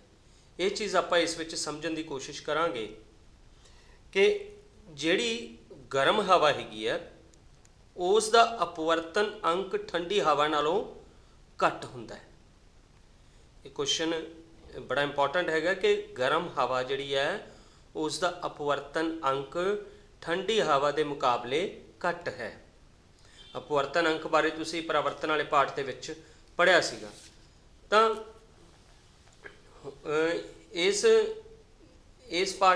ਇਸ ਪੋਰਸ਼ਨ ਦੇ ਵਿੱਚ ਆਪਾਂ ਦੋ ਵਰਤਾਰਿਆਂ ਦੀ ਜਿਹੜੀ ਗੱਲ ਕਰਾਂਗੇ ਜਿਹੜੇ ਕਿ ਇਸ ਵਿੱਚ ਕਾਮਨ ਹੈਗੇ ਆ। ਇੱਕ ਤਾਂ ਤਾਰਿਆਂ ਦਾ ਟਿਮਟਮਾਉਣਾ ਤੇ ਇੱਕ ਜਿਹੜਾ ਹੈਗਾ ਸੂਰਜ ਦਾ ਪਹਿਲਾਂ ਚੜ੍ਹਨਾ ਅਤੇ ਮਗਰੋਂ ਛਿਪਣਾ। ਤਾਂ ਉਹਦੇ ਵਿੱਚ ਸਭ ਤੋਂ ਪਹਿਲਾਂ ਆਪਾਂ ਗੱਲ ਕਰਾਂਗੇ ਤਾਰਿਆਂ ਦੇ ਟਿਮਟਮਾਉਣ ਦੀ। ਦੇਖੋ ਬੱਚਿਓ, ਇੱਥੇ ਤੁਹਾਨੂੰ ਇੱਕ ਚਿੱਤਰ ਦਿਖਾਇਆ ਗਿਆ ਹੈ ਜਿਸ ਵਿੱਚ ਕਿ ਤੁਸੀਂ ਦੇਖ ਸਕਦੇ ਆ ਇੱਕ ਬੱਚਾ ਅਸਮਾਨ ਦੇ ਵਿੱਚ ਤਾਰੇ ਦੇਖਣ ਦੀ ਕੋਸ਼ਿਸ਼ ਕਰ ਰਿਹਾ, ਪਰ ਉਹਨੂੰ ਤਾਰਿਆਂ ਦੀਆਂ ਦੋ ਸਥਿਤੀਆਂ ਦਿਖ ਰਹੀਆਂ। ਇੱਕ ਤਾਂ ਤਾਰੇ ਦੀ ਅਸਲ ਸਥਿਤੀ ਹੈ ਤੇ ਇੱਕ ਤਾਰੇ ਦੀ ਆਭਾਸੀ ਸਥਿਤੀ ਹੈ। ਤੁਹਾਨੂੰ ਇੱਥੇ ਚਿੱਤਰ ਵਿੱਚ ਦਿਖ ਰਹੀਆਂ, ਤਾਰਾ ਇੱਕੋ ਹੈ ਪਰ ਉਸ ਦੀਆਂ ਸਥਿਤੀਆਂ ਦੋ ਹੈ, ਤੇ ਜਿਹੜੀ ਆਪਾਂ ਨੂੰ ਦਿਖਾਈ ਦੇਵੇਗੀ ਉਹ ਇਸ ਦੀ ਕਿਹੜੀ ਹੋਵੇਗੀ? ਆਭਾਸੀ ਸਥਿਤੀ। ਅਸਲ ਸਥਿਤੀ ਜਿਹੜੀ ਹੈ ਇਹ ਆਪਾਂ ਨੂੰ ਨਹੀਂ ਦਿਖਾਈ ਦੇਣੀ। ਉਹਦਾ ਕਾਰਨ ਇਹ ਹੈਗਾ ਕਿ ਆਪਣੇ ਵਾਯੂਮੰਡਲ ਵਿੱਚ ਧਰਤੀ ਤੋਂ ਜਿਹੜੇ ਤਾਰੇ ਹੈਗੇ ਆ ਉਹ ਬਹੁਤ ਦੂਰ ਹੈ, ਤੇ ਇੰਨੇ ਜ਼ਿਆਦਾ ਦੂਰ ਹੈਗੇ ਆ ਕਿ ਉਹਨਾਂ ਦੇ ਰਸਤੇ ਦੇ ਵਿੱਚ ਬਹੁਤ ਸਾਰੀਆਂ ਵਾਯੂਮੰਡਲ ਦੀਆਂ ਤਹਿਾਂ ਆ ਜਾਂਦੀਆਂ। ਤੇ ਇਸ ਦੇ ਵਿੱਚ ਤੁਸੀਂ ਚਿੱਤਰ ਦੇ ਵਿੱਚ ਇੱਕ ਚੀਜ਼ ਹੋਰ ਦੇਖ ਰਹੇ ਹੋ ਕਿ ਵੱਧਦਾ ਹੋਇਆ ਅਪਵਰਤਨ ਅੰਕ, ਜਿਵੇਂ ਜਿਵੇਂ ਆਪਾਂ ਨੀਚੇ ਆਉਂਦੇ ਜਾਵਾਂਗੇ ਅਪਵਰਤਨ ਅੰਕ ਵੱਧਦਾ ਜਾਵੇਗਾ। ਭਾਵ ਜਿਹੜੀ ਤੁਹਾਨੂੰ ਪਹਿਲਾਂ ਵੀ ਦੱਸਿਆ ਸੀ ਕਿ ਗਰਮ ਹਵਾ ਦਾ ਜਿਹੜਾ ਅਪਵਰਤਨ ਅੰਕ ਘੱਟ ਹੁੰਦਾ ਹੈ ਤੇ ਠੰਡੀ ਹਵਾ ਦਾ ਜਿਹੜਾ ਅਪਵਰਤਨ ਅੰਕ ਹੈ ਉਹ ਜ਼ਿਆਦਾ ਹੁੰਦਾ ਹੈ। ਠੰਡੀ ਹਵਾ ਸੰਘਣੀ ਹੁੰਦੀ ਹੈ ਤੇ ਗਰਮ ਹਵਾ ਜਿਹੜੀ ਹੈ ਵਿਰਲੀ ਹੁੰਦੀ ਹੈ। ਤਾਂ ਇਹਦੇ 'ਚ ਵੀ ਕੁਝ ਉਸ ਤਰ੍ਹਾਂ ਦਾ ਵਰਤਾਰਾ ਹੋ ਰਿਹਾ। ਤਾਂ ਜਦੋਂ ਤਾਰਿਆਂ ਦਾ ਪ੍ਰਕਾਸ਼ ਵੱਖ-ਵੱਖ ਵਾਤਾਵਰਣੀ ਤਹਿਾਂ ਵਿੱਚੋਂ ਲੰਘ ਕੇ ਆਉਂਦਾ ਹੈ, ਸਾਡੀਆਂ ਅੱਖਾਂ ਤੱਕ ਪਹੁੰਚਦਾ ਹੈ, ਤਾਂ ਉਹਨਾਂ ਵਿੱਚ ਅਪਵਰਤਨ ਹੁੰਦਾ। ਜਦੋਂ ਅਪਵਰਤਨ ਤੋਂ ਭਾਵ ਜਦੋਂ ਇੱਕ ਮਾਧਿਅਮ ਤੋਂ ਦੂਸਰੇ ਮਾਧਿਅਮ ਵਿੱਚ ਪ੍ਰਕਾਸ਼ ਦੀ ਕਿਰਨ ਦਾਖਲ ਹੁੰਦੀ ਹੈ, ਤਾਂ ਉਹ ਪ੍ਰਕਾਸ਼ ਦਾ ਅਸਲ ਪੱਥ ਨਹੀਂ ਆਪਾਂ ਨੂੰ ਦਿਖਾਈ ਦਿੰਦਾ, ਉਸ ਦਾ ਜਿਹੜਾ ਭ੍ਰਮਿਤ ਪੱਥ ਹੈ, ਜਿਹੜਾ ਆਭਾਸੀ ਪੱਥ ਹੈ, ਉਹ ਆਪਾਂ ਨੂੰ ਦਿਖਾਈ ਦਿੰਦਾ ਹੈ। ਤਾਂ ਇੱਥੇ ਵੀ ਉਹੀ ਕੁਛ ਹੋਵੇਗਾ। ਤਾਰੇ ਦਾ ਜਿਹੜਾ ਆਭਾਸੀ ਪੱਥ ਹੈ ਉਹ ਦਿਖਾਈ ਦੇਵੇਗਾ ਆਪਾਂ ਨੂੰ, ਅਸਲ ਪੱਥ ਨਹੀਂ ਦਿਖਾਈ ਦੇਣਾ। ਤਾਂ ਇਹ ਸਾਰਾ ਕੁਛ ਕਿਉਂ ਹੋਇਆ? ਜੇ ਵਾਯੂਮੰਡਲ ਦੇ ਵਿੱਚ ਜਿਹੜਾ ਉਸ ਦਾ ਮਾਧਿਅਮ ਹੈਗਾ ਉਹ ਲਗਾਤਾਰ ਅਲੱਗ-ਅਲੱਗ ਮਾਧਿਅਮ ਦੇ ਤੌਰ 'ਤੇ ਵਰਤਾਰਾ ਕਰ ਰਿਹਾ ਹੈ। ਕਿਤੇ ਉਹ ਮਾਧਿਅਮ ਇੰਨਾ ਜ਼ਿਆਦਾ ਸੰਘਣਾ ਹੋ ਜਾਂਦਾ ਹੈ ਕਿ ਜਿੱਥੇ ਪਾਣੀ ਦੀਆਂ ਬੂੰਦਾਂ ਜੰਮੀਆਂ ਹੋਈਆਂ ਛੋਟੀਆਂ-ਛੋਟੀਆਂ ਤੇ ਉਹ ਇੱਕ ਬਰਫ਼ ਵਾਂਗੂ ਵਰਤਾਰਾ ਕਰਦੇ, ਤੇ ਕਿਤੇ ਇਹੋ ਜਿਹਾ ਮਾਧਿਅਮ ਹੈਗਾ ਜਿੱਥੇ ਹਵਾ ਬਹੁਤ ਗਰਮ ਹੈ, ਤਾਂ ਉੱਥੇ ਉਹ ਹੋਰ ਮਾਧਿਅਮ ਬਣ ਜਾਂਦਾ ਹੈ। ਤਾਂ ਇਸ ਤਰ੍ਹਾਂ ਕਰਕੇ ਤਾਰੇ ਦੀ ਜਿਹੜੀ ਸਥਿਤੀ ਹੈਗੀ ਹੈ ਉਹ ਬਦਲਦੀ ਰਹਿੰਦੀ ਹੈ। ਤਾਂ ਉਹ ਜਿਹੜੀ ਤਾਰੇ ਦੀ ਸਥਿਤੀ ਬਦਲਦੀ ਹੈਗੀ ਆ ਉਹੀ ਆਪਾਂ ਨੂੰ ਤਾਰਿਆਂ ਦਾ ਟਿਮਟਮਾਉਣਾ ਨਜ਼ਰ ਆਉਂਦਾ ਹੈ। ਅਸਲ ਵਿੱਚ ਤਾਰੇ ਵਿੱਚ ਪ੍ਰਕਾਸ਼ ਦੀ ਕੋਈ ਹਿਲਜੁਲ ਨਹੀਂ ਹੁੰਦੀ। ਜਿਹੜਾ ਆਪਾਂ ਨੂੰ ਟਿਮਟਮਾਉਣਾ, ਉਸ ਵਿੱਚ ਪ੍ਰਕਾਸ਼ ਦਾ ਹਿਲਜੁਲ ਮਹਿਸੂਸ ਹੁੰਦੀ ਹੈ, ਉਹ ਸਿਰਫ ਤੇ ਸਿਰਫ ਆਭਾਸੀ ਜਿਹੜਾ ਉਸ ਦਾ ਪ੍ਰਤੀਬਿੰਬ ਉੱਥੇ ਬਣਦਾ ਹੈਗਾ ਉਹਦੇ ਕਰਕੇ ਆਪਾਂ ਨੂੰ ਨਜ਼ਰ ਆਉਂਦੀ ਹੈਗੀ ਹੈ। ਤੋ ਹੁਣ ਇੱਕ ਕੁਐਸਚਨ ਤੁਹਾਡੇ ਮਨ 'ਚ ਹੋਰ ਹੋਵੇਗਾ ਕਿ ਵੀ ਜੇ ਤਾਰੇ ਇਸ ਤਰ੍ਹਾਂ ਕਰ ਰਹੇ ਆ ਤੇ ਗ੍ਰਹਿ ਕਿਉਂ ਨਹੀਂ ਐਂ ਕਰਦੇ? ਤਾਂ ਗ੍ਰਹਿ ਇਸ ਲਈ ਨਹੀਂ ਐਂ ਕਰਦੇ ਕਿਉਂਕਿ ਗ੍ਰਹਿ ਜਿਹੜੇ ਹੈਗੇ ਆ ਉਹ ਤਾਰਿਆਂ ਦੇ ਮੁਕਾਬਲੇ ਆਪਣੇ ਬਹੁਤ ਨੇੜੇ ਆ। ਇੰਨੇ ਨੇੜੇ ਆ ਕਿ ਉਹਨਾਂ ਤੋਂ ਆਉਣ ਵਾਲਾ ਪ੍ਰਕਾਸ਼ ਜਿਹੜਾ ਹੈਗਾ ਸਾਡੇ ਤੱਕ ਪਹੁੰਚਣ ਲਈ ਉਹਨੂੰ ਕੋਈ ਬਾਹਲੀਆਂ ਤਹਿਾਂ ਵਿੱਚੋਂ, ਪ੍ਰਕਾਸ਼ ਦੀਆਂ ਵਾਤਾਵਰਣ ਦੀਆਂ ਤਹਿਾਂ ਵਿੱਚੋਂ ਨਹੀਂ ਲੰਘਣਾ ਪੈਂਦਾ। ਤਾਂ ਇਸ ਕਰਕੇ ਉੱਥੋਂ ਪਹੁੰਚਣ ਵਾਲਾ ਪ੍ਰਕਾਸ਼ ਜਿਹੜਾ ਹੈਗਾ, ਜਿਹੜਾ ਪ੍ਰਵਰਤਿਤ ਹੋ ਕੇ ਪ੍ਰਕਾਸ਼ ਆਪਣੇ ਤੱਕ ਪਹੁੰਚਦਾ ਹੈ ਗ੍ਰਹਿਾਂ ਤੋਂ, ਉਹ ਬਿਲਕੁਲ ਸਿੱਧਾ ਹੈ। ਉਸ ਦੇ ਵਿੱਚ ਕੋਈ ਰਸਤਾ ਤੇ ਕੋਈ ਕਿਸੇ ਤਰ੍ਹਾਂ ਦਾ ਕੋਈ ਬਦਲਾਵ ਨਹੀਂ ਆ ਰਿਹਾ। ਤੋ ਇਹ ਸੀਗਾ ਤਾਰਿਆਂ ਦੇ ਟਿਮਟਮਾਉਣ ਬਾਰੇ। ਹੁਣ ਆਪਾਂ ਦੂਸਰੇ ਵਰਤਾਰੇ ਬਾਰੇ ਗੱਲ ਕਰਾਂਗੇ ਜਿਹਨੂੰ ਆਪਾਂ ਕਹਿੰਦੇ ਹੈਗੇ ਆ ਕਿ ਸੂਰਜ ਦਾ ਪਹਿਲਾਂ ਚੜ੍ਹਨਾ ਤੇ ਮਗਰੋਂ ਛਿਪਣਾ। ਬੜੇ ਧਿਆਨ ਨਾਲ ਚਿੱਤਰ ਦੇਖੋ। ਇਸ ਵਿੱਚ ਤੁਹਾਨੂੰ ਇੱਕ ਚਿੱਤਰ ਦਿਖਾਇਆ ਗਿਆ ਹੈਗਾ ਵਾਯੂਮੰਡਲੀ ਅਪਵਰਤਨ ਦੀ ਜਿਹੜੀ ਦੂਸਰੀ ਪ੍ਰਕਿਰਿਆ, ਪਹਿਲੀ ਤਾਰਿਆਂ ਦਾ ਟਿਮਟਮਾਉਣਾ ਦੇਖੀ ਆ। ਹੁਣ ਤੁਹਾਨੂੰ ਦਿਖਾਇਆ ਜਾ ਰਿਹਾ ਸੂਰਜ ਜਿਹੜਾ ਹੈਗਾ ਉਸ ਦਾ ਪਹਿਲਾਂ ਚੜ੍ਹਨਾ ਤੇ ਮਗਰੋਂ ਛਿਪਣਾ। देखो ਜਿਹੜਾ ਆਪਾਂ ਨੂੰ ਸੂਰਜ ਸਭ ਤੋਂ ਪਹਿਲਾਂ ਦਿਖਾਈ ਦਿੰਦਾ ਹੈ ਉਹ ਅਸਲ ਵਿੱਚ ਉਹ ਸੂਰਜ ਨਹੀਂ ਹੁੰਦਾ, ਉਹ ਉਸ ਦਾ ਆਭਾਸੀਪਣ ਹੁੰਦਾ ਹੈ। ਜਿਵੇਂ ਕਿ ਇੱਥੇ ਚਿੱਤਰ ਵਿੱਚ ਤੁਸੀਂ ਦੇਖ ਰਹੇ ਹੋ, ਅਸਲ ਸੂਰਜ ਆਹ ਹੈ, ਪਰ ਆਪਾਂ ਨੂੰ ਸੂਰਜ ਦੀ ਆਭਾਸੀ ਸਥਿਤੀ ਦਿਖਦੀ ਹੈ ਇੱਥੇ। ਇਹ ਕਿਉਂ ਦਿਸਦੀ ਹੈ? ਇਹਦਾ ਕਾਰਨ ਵੀ ਇਹੀ ਹੈ ਕਿ ਵਾਯੂਮੰਡਲ ਦੇ ਵਿੱਚ ਇੰਨੀਆਂ ਜ਼ਿਆਦਾ ਤਹਿਾਂ ਹੁੰਦੀਆਂ, ਉਹਨਾਂ ਤਹਿਾਂ ਵਿੱਚੋਂ ਜਦੋਂ ਸੂਰਜ ਦਾ ਪ੍ਰਕਾਸ਼ ਲੰਘਦਾ ਹੈ ਤਾਂ ਉਹ ਇੰਨਾ ਜ਼ਿਆਦਾ ਉਸ ਵਿੱਚ ਅਪਵਰਤਨ ਹੋ ਜਾਂਦਾ ਹੈ ਕਿ ਉਹ ਆਪਾਂ ਨੂੰ ਜਿਹੜਾ ਇੱਥੋਂ ਤੱਕ ਉਸ ਮਤਲਬ ਆਪਾਂ ਨੂੰ ਇੱਥੇ ਨਜ਼ਰ ਆਉਂਦਾ ਅਪਵਰਤਨ ਤੋਂ ਬਾਅਦ, ਇੰਨੀਆਂ ਜ਼ਿਆਦਾ ਤਹਿਾਂ ਵਿੱਚੋਂ। ਬਿਲਕੁਲ ਜਿਵੇਂ ਤਾਰਿਆਂ ਦਾ ਟਿਮਟਮਾਉਣਾ ਤੁਸੀਂ ਦੇਖਿਆ ਸੀਗਾ ਕਿ ਅਸਲ ਸਥਿਤੀ ਤਾਂ ਆ ਸੀ ਪਰ ਇੱਥੇ ਨਜ਼ਰ ਆਇਆ, ਸੇਮ ਥਿੰਗ ਇੱਥੇ ਸੂਰਜ ਦੀ ਹੈ। ਜਦੋਂ ਸੂਰਜ ਖਿਤੀਜ ਅਵਸਥਾ ਵਿੱਚ ਹੁੰਦਾ, ਖਿਤੀਜ ਤੋਂ ਭਾਵ ਜਦੋਂ ਇਹ ਸਤ੍ਹਾ ਦੇ ਬਿਲਕੁਲ ਬਰਾਬਰ ਹੁੰਦਾ ਹੈ, ਆਪਣੇ ਟੇਢ ਵਿੱਚ ਹੁੰਦਾ, ਬਿਲਕੁਲ ਉੱਪਰ ਨਹੀਂ ਹੁੰਦਾ ਗਾ, ਤਾਂ ਖਿਤੀਜ ਵਿੱਚ ਸੂਰਜ ਜਦੋਂ ਇਹ ਚੜ੍ਹਦਾ ਹੈ ਤਾਂ ਇਹ 2 ਮਿੰਟ ਪਹਿਲਾਂ ਹੀ ਉਸ ਦਾ ਆਪਾਂ ਨੂੰ ਇੱਥੇ ਪ੍ਰਤੀਬਿੰਬ ਦਿਸਣਾ ਸ਼ੁਰੂ ਹੋ ਜਾਂਦਾ ਹੈ। 2 ਮਿੰਟ ਬਾਅਦ ਅਸਲੀ ਸੂਰਜ ਜਿਹੜਾ ਹੈਗਾ ਉਹ ਉੱਤੇ ਆਉਂਦਾ ਹੈ। ਦੇਖੋ ਕਿੰਨਾ ਆਪਾਂ ਨੂੰ ਭੁਲੇਖਾ ਲੱਗਦਾ ਹੈਗਾ ਇਸ ਗੱਲ ਦੇ ਵਿੱਚ। ਇਸੇ ਭੁਲੇਖੇ ਨੂੰ ਹੀ ਇਸ ਦਾ ਆਭਾਸੀਪਣ ਕਹਿੰਦੇ ਆ। ਤੇ ਦੂਸਰੀ ਗੱਲ ਇਹ ਹੈ ਵੀ ਜਦੋਂ ਇਹ ਛੁਪਦਾ ਹੈ, ਜਦੋਂ ਸੂਰਜ ਨੇ ਛੁਪਣਾ ਹੈਗਾ ਤਾਂ ਉਦੋਂ ਵੀ ਇਹ 2 ਮਿੰਟ ਲੇਟ ਛਿਪਦਾ, ਛਿਪ ਜਾਂਦਾ, ਪਰ ਆਪਾਂ ਨੂੰ 2 ਮਿੰਟ ਬਾਅਦ ਵੀ ਇਹ ਦਿਖਾਈ ਦਿੰਦਾ ਰਹਿੰਦਾ। ਗੱਲ ਸਮਝ ਆ ਗਈ ਨਾ? ਮਤਲਬ ਵਾਸਤਵਿਕ ਸੂਰਜ ਛਿਪਣ ਤੇ ਆਭਾਸੀ ਸੂਰਜ ਛਿਪਣ ਦੇ ਵਿੱਚ ਵੀ 2 ਮਿੰਟ ਦੇ ਸਮੇਂ ਦਾ ਅੰਤਰ ਹੁੰਦਾ ਹੈ।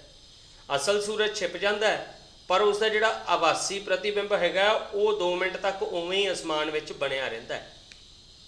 ਤਾਂ ਜਿਸ ਕਰਕੇ ਇਹ ਜਿਹੜਾ ਸੂਰਜ ਹੈ ਸਾਨੂੰ ਇਹ ਅਸਮਾਨ ਵਿੱਚ 2 ਮਿੰਟ ਤੱਕ ਹੋਰ ਦਿਸਦਾ ਰਹਿੰਦਾ ਹੈ।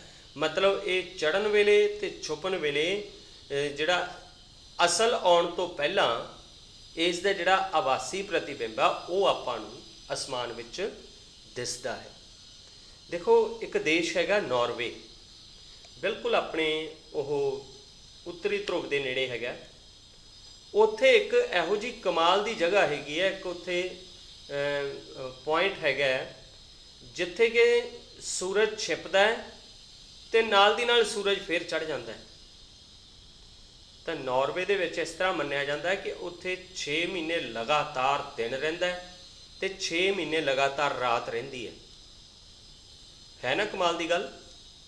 6 ਮਹੀਨੇ ਲਗਾਤਾਰ ਦਿਨ ਤੇ 6 ਮਹੀਨੇ ਲਗਾਤਾਰ ਰਾਤ, ਮਤਲਬ ਰਾਤ ਵੇਲੇ ਵੀ ਉੱਥੇ ਚਾਨਣ ਰਹਿੰਦਾ ਹੈ ਸਾਰੀ ਰਾਤ। ਤਾਂ ਉੱਥੋਂ ਦੇ ਲੋਕਾਂ ਨੇ ਇਹੋ ਜਿਹੇ ਰੂਟੀਨ ਬਣਾਏ ਹੋਏ ਆ ਕਿ ਉਹਨਾਂ ਨੇ ਆਪਣਾ ਰੂਟੀਨ ਨਹੀਂ ਚੇਂਜ ਕਰਨਾ ਸੌਣ ਦਾ। ਉਹ ਉਹਨਾਂ 6 ਮਹੀਨਿਆਂ ਦੇ ਦੌਰਾਨ ਜਦੋਂ ਰਾਤ ਦਾ ਵੇਲਾ ਹੁੰਦਾ ਹੈ, ਉਹ ਜਦੋਂ ਰਾਤ ਦੇ ਵੇਲੇ ਵੀ ਸੂਰਜ ਮਤਲਬ ਜਿਹੜਾ ਹੈਗਾ ਉਹ ਆਪਣਾ ਪ੍ਰਕਾਸ਼ ਉੱਥੇ ਖੰਡਾਉਂਦਾ ਰਹਿੰਦਾ ਹੈ। ਤਾਂ ਉੱਥੋਂ ਦੇ ਲੋਕ ਕੀ ਕਰਦੇ ਹੈਗੇ ਆ ਕਿ ਉਹ ਆਪਣੀਆਂ ਜਿੰਨੀਆਂ ਵੀ ਅਲਮਾਰੀਆਂ ਹੈਗੀਆਂ ਜਿਨ੍ਹਾਂ ਵਿੱਚੋਂ ਪ੍ਰਕਾਸ਼ ਬਾਹਰ ਆਉਂਦਾ ਉਹਨਾਂ 'ਤੇ ਬਲੈਕ ਟੇਪ ਲਾ ਲੈਂਦੇ ਆ। ਉਹ ਬਲੈਕ ਟੇਪ ਜਿਹੜੀ ਹੈਗੀ ਆ ਉਹ ਲਾਉਣ ਦਾ ਫਾਇਦਾ ਇਹ ਹੁੰਦਾ ਹੈ ਵੀ ਸੌਣ ਵੇਲੇ ਉਹ ਬਾਰੀਆਂ ਬੰਦ ਕਰ ਦਿੰਦੇ ਆ ਤੇ ਉਹਨਾਂ ਦੇ ਏਸੀ ਵਗੈਰਾ ਇੰਟੀਰੀਅਰ ਕੂਲਿੰਗ ਜੀ ਦਾ ਪ੍ਰਬੰਧ ਹੁੰਦਾ ਤੇ ਉਹਨਾਂ ਨੂੰ ਫਿਰ ਅਹਿਸਾਸ ਹੀ ਨਹੀਂ ਹੁੰਦਾ ਵੀ ਬਾਹਰ ਦਿਨ ਹੈ। ਤਾਂ ਤੇ ਜੇ ਉਲਟ ਜੇ 6 ਮਹੀਨੇ ਰਾਤ ਵਾਲੇ ਆ ਗਏ ਫਿਰ ਉਹਨਾਂ 6 ਮਹੀਨਿਆਂ ਦੇ ਵਿੱਚ ਇਹਨਾਂ ਦੀ ਲਾਈਟ ਬਹੁਤ ਖਪਤ ਹੁੰਦੀ ਹੈ। ਤਾਂ ਉਦੋਂ ਦਿਨ ਵੇਲੇ ਵੀ ਇਹਨਾਂ ਦੇ ਜਿਹੜਾ ਹੈਗਾ ਹਨੇਰਾ ਰਹਿੰਦਾ, ਫਿਰ ਉਹ ਲਾਈਟਾਂ ਜਗਾ ਕੇ ਰੱਖਦੇ ਆ ਤੇ ਆਪਣੇ ਕੰਮ ਕਾਰ 'ਤੇ ਜਾਂਦੇ ਆ। ਇਹ ਨਾਰਵੇ ਦਾ ਰੂਟੀਨ ਹੈਗਾ, ਹੈ ਨਾ ਕਮਾਲ ਦੀ ਗੱਲ? ਤਾਂ ਇਹ ਮਤਲਬ ਸੂਰਜ ਦੀ ਮੈਂ ਜਿਹੜੀ ਤੁਹਾਨੂੰ ਗੱਲ ਦੱਸ ਰਿਹਾ ਸੀਗਾ ਕਿ ਉੱਥੇ ਵੀ ਜਿਹੜਾ ਸੂਰਜ ਛਿਪਦਾ ਹੈ ਤੇ ਨਾਲ ਦੀ ਨਾਲ ਚੜ੍ਹ ਜਾਂਦਾ ਹੈ।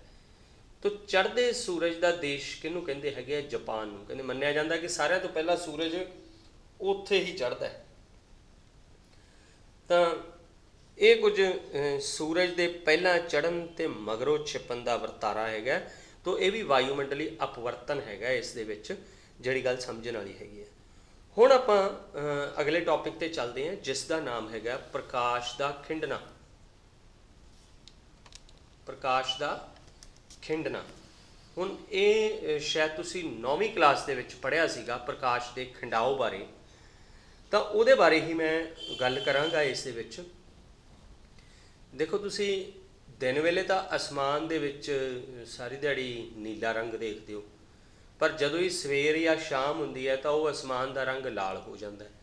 ਦੇਖੋ ਕੁਦਰਤ ਨੇ ਕਿੱਡੀਆਂ ਸੋਹਣੀਆਂ ਲਾਈਟਿੰਗ ਸਿਸਟਮ ਬਣਾਈਆਂ ਹੋਈਆਂ ਵੀ ਆਪਾਂ ਵਿਆਹ ਸ਼ਾਦੀ 'ਤੇ ਜਾਂਦੇ ਇਸ ਤਰ੍ਹਾਂ ਦੀਆਂ ਲਾਈਟਾਂ ਲਾਈਆਂ ਹੁੰਦੀਆਂ, ਉੱਥੇ ਕਦੀ ਨੀਲੀ ਲਾਈਟ ਕਰ ਲੈਂਦੇ, ਕਦੀ ਲਾਲ ਕਰ ਲੈਂਦੇ ਆ। ਅਤੇ ਕੁਦਰਤ ਕੋਲੇ ਤਾਂ ਆਪਣੀ ਰੈਡੀਮੇਡ ਲਾਈਟਾਂ ਹੈਗੀਆਂ, ਉਹਨੂੰ ਆਪਾਂ ਨੂੰ ਕਹਿਣ ਦੀ ਲੋੜ ਹੀ ਨਹੀਂ।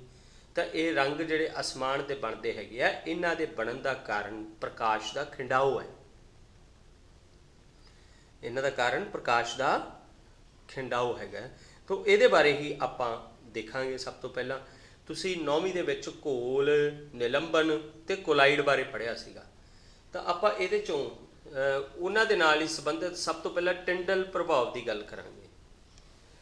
ਬੱਚਿਓ, ਟਿੰਡਲ ਪ੍ਰਭਾਵ ਇੱਕ ਸਿੰਪਲ ਜਿਹੀ ਉਦਾਹਰਨ ਤੁਹਾਨੂੰ ਦਿੰਦਾ ਕਿ ਜੇ ਮੰਨ ਲਓ ਕਮਰੇ ਦੇ ਵਿੱਚ ਕਿਤੇ ਨਾ ਕਿਤੇ ਧੂੰਆਂ ਭਰਿਆ ਹੋਇਆ ਅਤੇ ਕਮਰਾ ਬੰਦ ਹੈ, ਅਤੇ ਕਮਰੇ ਦੇ ਵਿੱਚ ਇੱਕ ਨਿੱਕਾ ਜਿਹਾ ਛੇਕ ਕਿਤੋਂ ਕੀਤਾ ਜਾਵੇ, ਤਾਂ ਬਾਹਰੋਂ ਜਦੋਂ ਪ੍ਰਕਾਸ਼ ਆਊਗਾ, ਉਹ ਛੇਕ ਦੇ ਵਿੱਚ ਦੀ ਉਸ ਧੂਏ ਰਾਹੀਂ ਉਹ ਪ੍ਰਕਾਸ਼ ਦਾ ਸਾਰਾ ਆਪਾਂ ਨੂੰ ਰਸਤਾ ਦਿਖਾਈ ਦੇਵੇਗਾ। ਪ੍ਰਕਾਸ਼ ਦੀ ਪੂਰੀ ਕਿਰਨ ਜਿਹੜੀ ਹੈਗੀ ਆ ਉਹ ਦਿਖਾਈ ਦੇਵੇਗੀ। ਕਿਉਂ ਦਿਖਾਈ ਦੇਵੇਗੀ? ਕਿਉਂਕਿ ਉੱਥੇ ਟਿੰਡਲ ਪ੍ਰਭਾਵ ਹੋ ਗਿਆ। ਉੱਥੇ ਹਵਾ ਦੇ ਜਿਹੜੇ ਕਣ ਹੈਗੇ ਆ, ਉਹ ਕਣਾਂ ਦੇ ਕਰਕੇ ਪ੍ਰਕਾਸ਼ ਦੀ ਜਿਹੜੀ ਗਤੀ ਹੈਗੀ ਆ ਉਸ ਦੇ ਵਿੱਚ ਬਦਲਾਵ ਆ ਗਿਆ। ਤਾਂ ਪ੍ਰਕਾਸ਼ ਦੀ ਗਤੀ ਜਿਹੜੀ ਹੈ ਜਦੋਂ ਉਹ ਘਟੀ ਤਾਂ ਪ੍ਰਕਾਸ਼ ਦਾ ਜਿਹੜਾ ਰਸਤਾ ਸਾਨੂੰ ਕਲੀਅਰ ਦਿਸਣ ਲੱਗ ਪਿਆ। ਤਾਂ ਇਸ ਨੂੰ ਟਿੰਡਲ ਪ੍ਰਭਾਵ ਕਹਿੰਦੇ ਹੈਗੇ। ਟਿੰਡਲ ਪ੍ਰਭਾਵ ਦੀਆਂ ਹੋਰ ਬਹੁਤ ਸਾਰੀਆਂ ਉਦਾਹਰਨਾਂ ਹੈਗੀਆਂ। ਤੁਸੀਂ ਆਮ ਤੌਰ 'ਤੇ ਹੀ ਸਵੇਰ ਵੇਲੇ ਕਦੇ ਸੰਘਣੇ ਦਰਖਤਾਂ ਦੀ ਛਤਰੀ ਦੇ ਵਿੱਚੋਂ ਸੂਰਜ ਦਾ ਪ੍ਰਕਾਸ਼ ਲੰਘਦਾ ਹੋਇਆ ਦੇਖਿਆ ਹੋਊਗਾ। ਜਦੋਂ ਮਤਲਬ ਇਹ ਤੁਸੀਂ ਦੇਖਿਆ, ਇਹਦਾ ਕਾਰਨ ਇਹੀ ਹੁੰਦਾ ਕਿ ਧੁੰਦ ਦੇ ਦਿਨਾਂ ਦੇ ਵਿੱਚ ਆਮ ਤੌਰ 'ਤੇ ਜਿਹੜੀਆਂ ਪਾਣੀ ਦੀਆਂ ਸੂਖਮ ਬੂੰਦਾਂ ਹੁੰਦੀਆਂ ਉਹ ਹਵਾ ਵਿੱਚ ਰਹਿ ਜਾਂਦੀਆਂ, ਤਾਂ ਉਹ ਸੂਖਮ ਬੂੰਦਾਂ ਫਿਰ ਕਣਾਂ ਵਾਂਗੂ ਕੰਮ ਕਰਦੀਆਂ, ਕਣਾਂ ਦਾ ਵਰਤਾਰਾ ਕਰਦੀਆਂ ਉਹ, ਅਤੇ ਜਿਸ ਦੇ ਕਰਕੇ ਜਿਹੜਾ ਹਵਾ ਵਿੱਚ ਜਿਹੜਾ ਪ੍ਰਕਾਸ਼ ਹੈਗਾ ਉਹਦੀ ਸਪੀਡ ਘੱਟ ਜਾਂਦੀ ਹੈ, ਅਤੇ ਉਹ ਆਪਾਂ ਨੂੰ ਜਿਹੜੀ ਉਸ ਦੀ ਪ੍ਰਕਾਸ਼ ਦੀਆਂ ਕਿਰਨਾਂ ਹੈਗੀਆਂ ਉਹ ਵਿਜ਼ੀਬਲ ਹੋ ਜਾਂਦੀਆਂ, ਉਹ ਦਿਖਣ ਲੱਗ ਜਾਂਦੀਆਂ। ਤੋ ਇੱਕ ਆਪਾਂ ਸ਼ਾਇਦ ਤੁਹਾਨੂੰ ਯਾਦ ਹੋਵੇ, ਆਪਾਂ 9ਵੀਂ ਦੇ ਵਿੱਚ ਨਿਲੰਬਨ ਬਾਰੇ ਪੜ੍ਹਿਆ ਸੀਗਾ। ਜਦੋਂ ਪਾਣੀ ਦੇ ਵਿੱਚ ਆਟਾ ਪਾ ਕੇ ਜਾਂ ਚਾਕ ਪਾਊਡਰ ਪਾ ਕੇ ਪਾਣੀ ਦੇ ਵਿੱਚ ਘੋਲਿਆ ਸੀਗਾ, ਅਤੇ ਉਸ ਦੇ ਵਿੱਚ ਆਪਾਂ ਟਾਰਚ ਦੀ ਲਾਈਟ ਮਾਰੀ ਸੀ, ਪਰ ਉਹ ਟਾਰਚ ਦੀ ਲਾਈਟ ਤਾਂ ਨਹੀਂ ਆਪਾਂ ਨੂੰ ਦਿਸੀ, ਪਰ ਹਾਂ ਉਸ ਵਿੱਚ ਜਿਹੜਾ ਸਫੈਦ ਪ੍ਰਕਾਸ਼ ਸੀਗਾ ਉਹ ਖਿੰਡਰ ਗਿਆ, ਪੂਰੇ ਦਾ ਪੂਰਾ ਰੰਗ ਉਸ ਘੋਲ ਦਾ ਚਿੱਟਾ ਹੋ ਗਿਆ। ਉਹ ਖਿੰਡਾਓ ਉਸ ਵਿੱਚ ਆਪਾਂ ਨੂੰ ਨਜ਼ਰ ਆਇਆ। ਉਹ ਕਿਉਂ ਹੋਇਆ ਸੀ? ਕਿਉਂਕਿ ਜਿਹੜੇ ਕਣ ਬਹੁਤ ਵੱਡੇ ਸੀ, ਉਹ ਜਿਹੜੇ ਨਿਲੰਬਨ ਦੇ ਕਣ ਹੁੰਦੇ ਆ ਉਹ ਬਹੁਤ ਵੱਡੇ ਹੁੰਦੇ ਆ, ਅਤੇ ਜਿਹੜੇ ਕੋਲਾਈਡ ਦੇ ਕਣ ਹੁੰਦੇ ਆ ਇਹ ਘੋਲ ਅਤੇ ਨਿਲੰਬਨ ਦੇ ਵਿਚਾਲੇ ਹੁੰਦੇ ਆ, ਨਾ ਵਾਲੇ ਵੱਡੇ ਅਤੇ ਨਾ ਹੀ ਵਾਲੇ ਛੋਟੇ।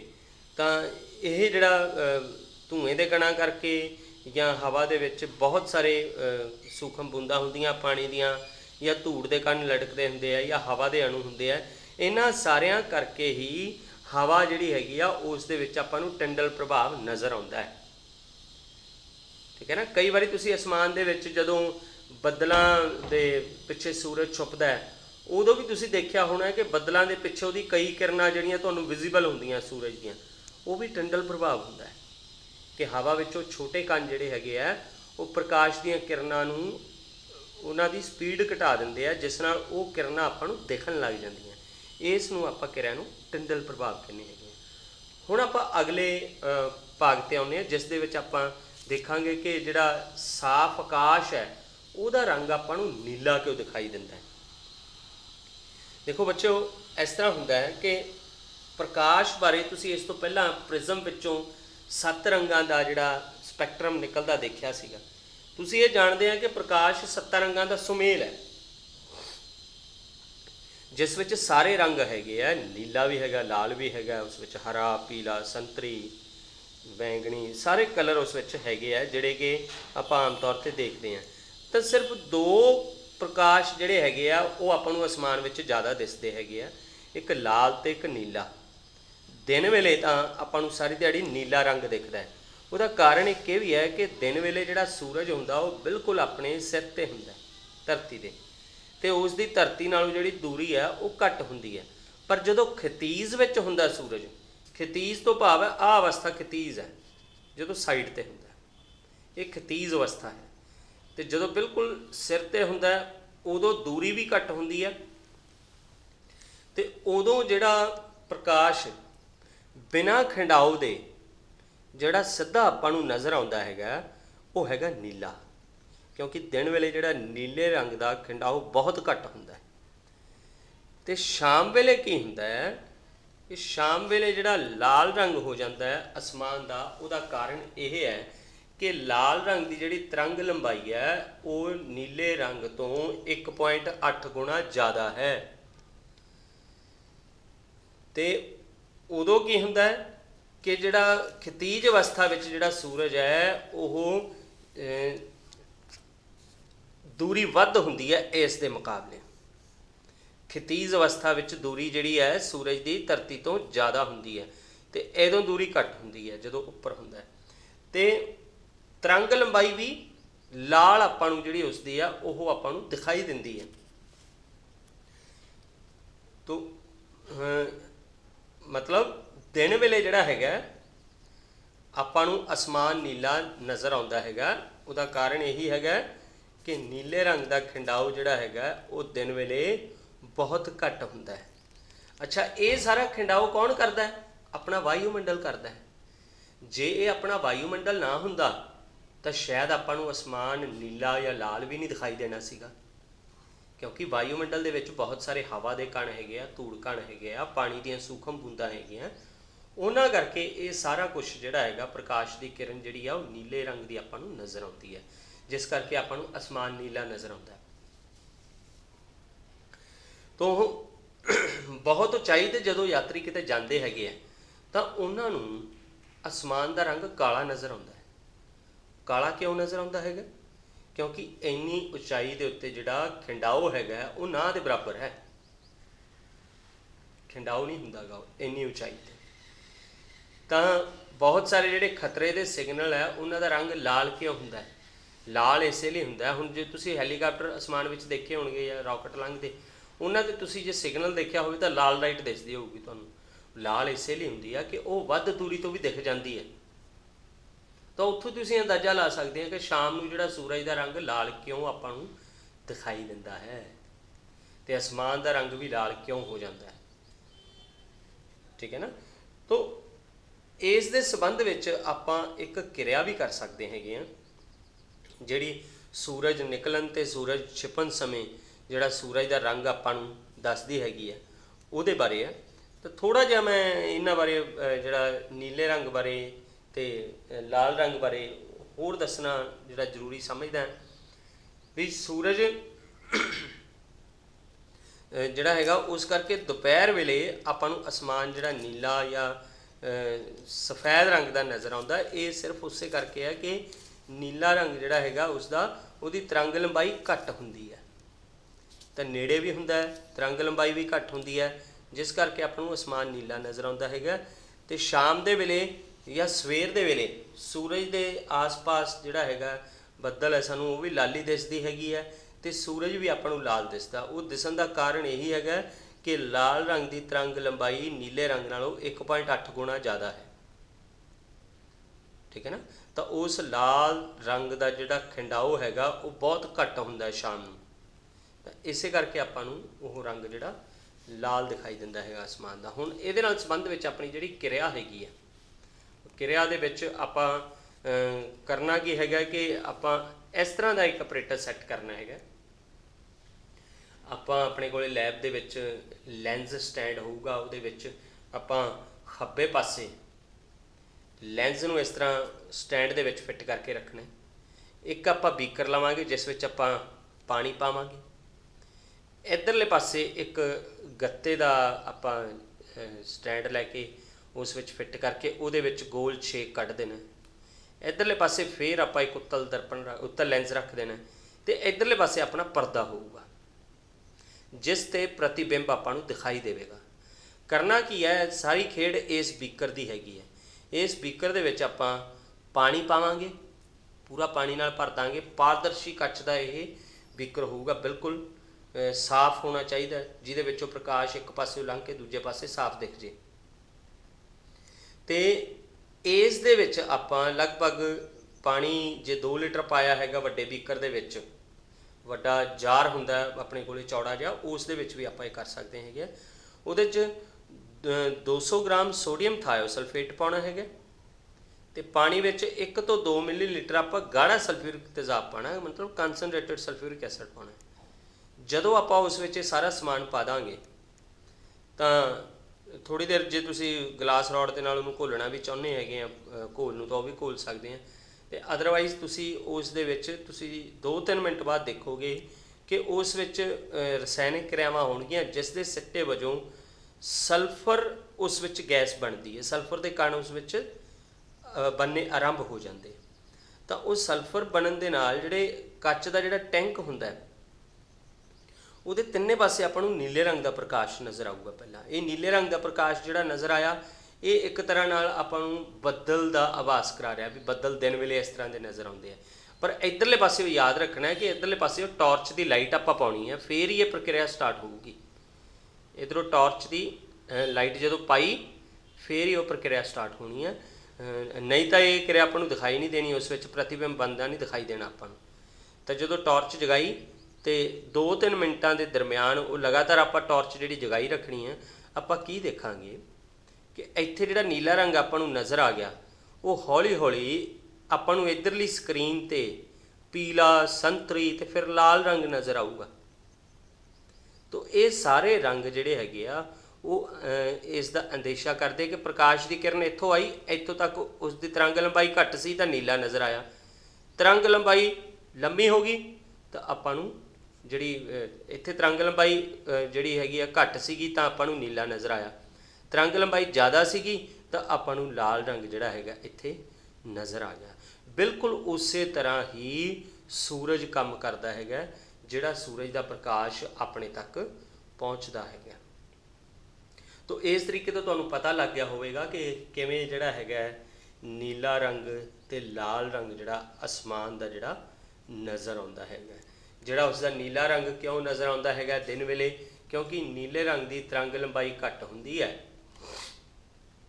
तो दिन वेले जिहड़ा हैगा ये सूरज अपने बिल्कुल सिर ते हुंदा है, जिहदे करके आपां नूं आसमान जिहड़ा हैगा नीला नज़र आउंदा। उस नीले रंग का कोई भी खंडाऊ नहीं हुंदा।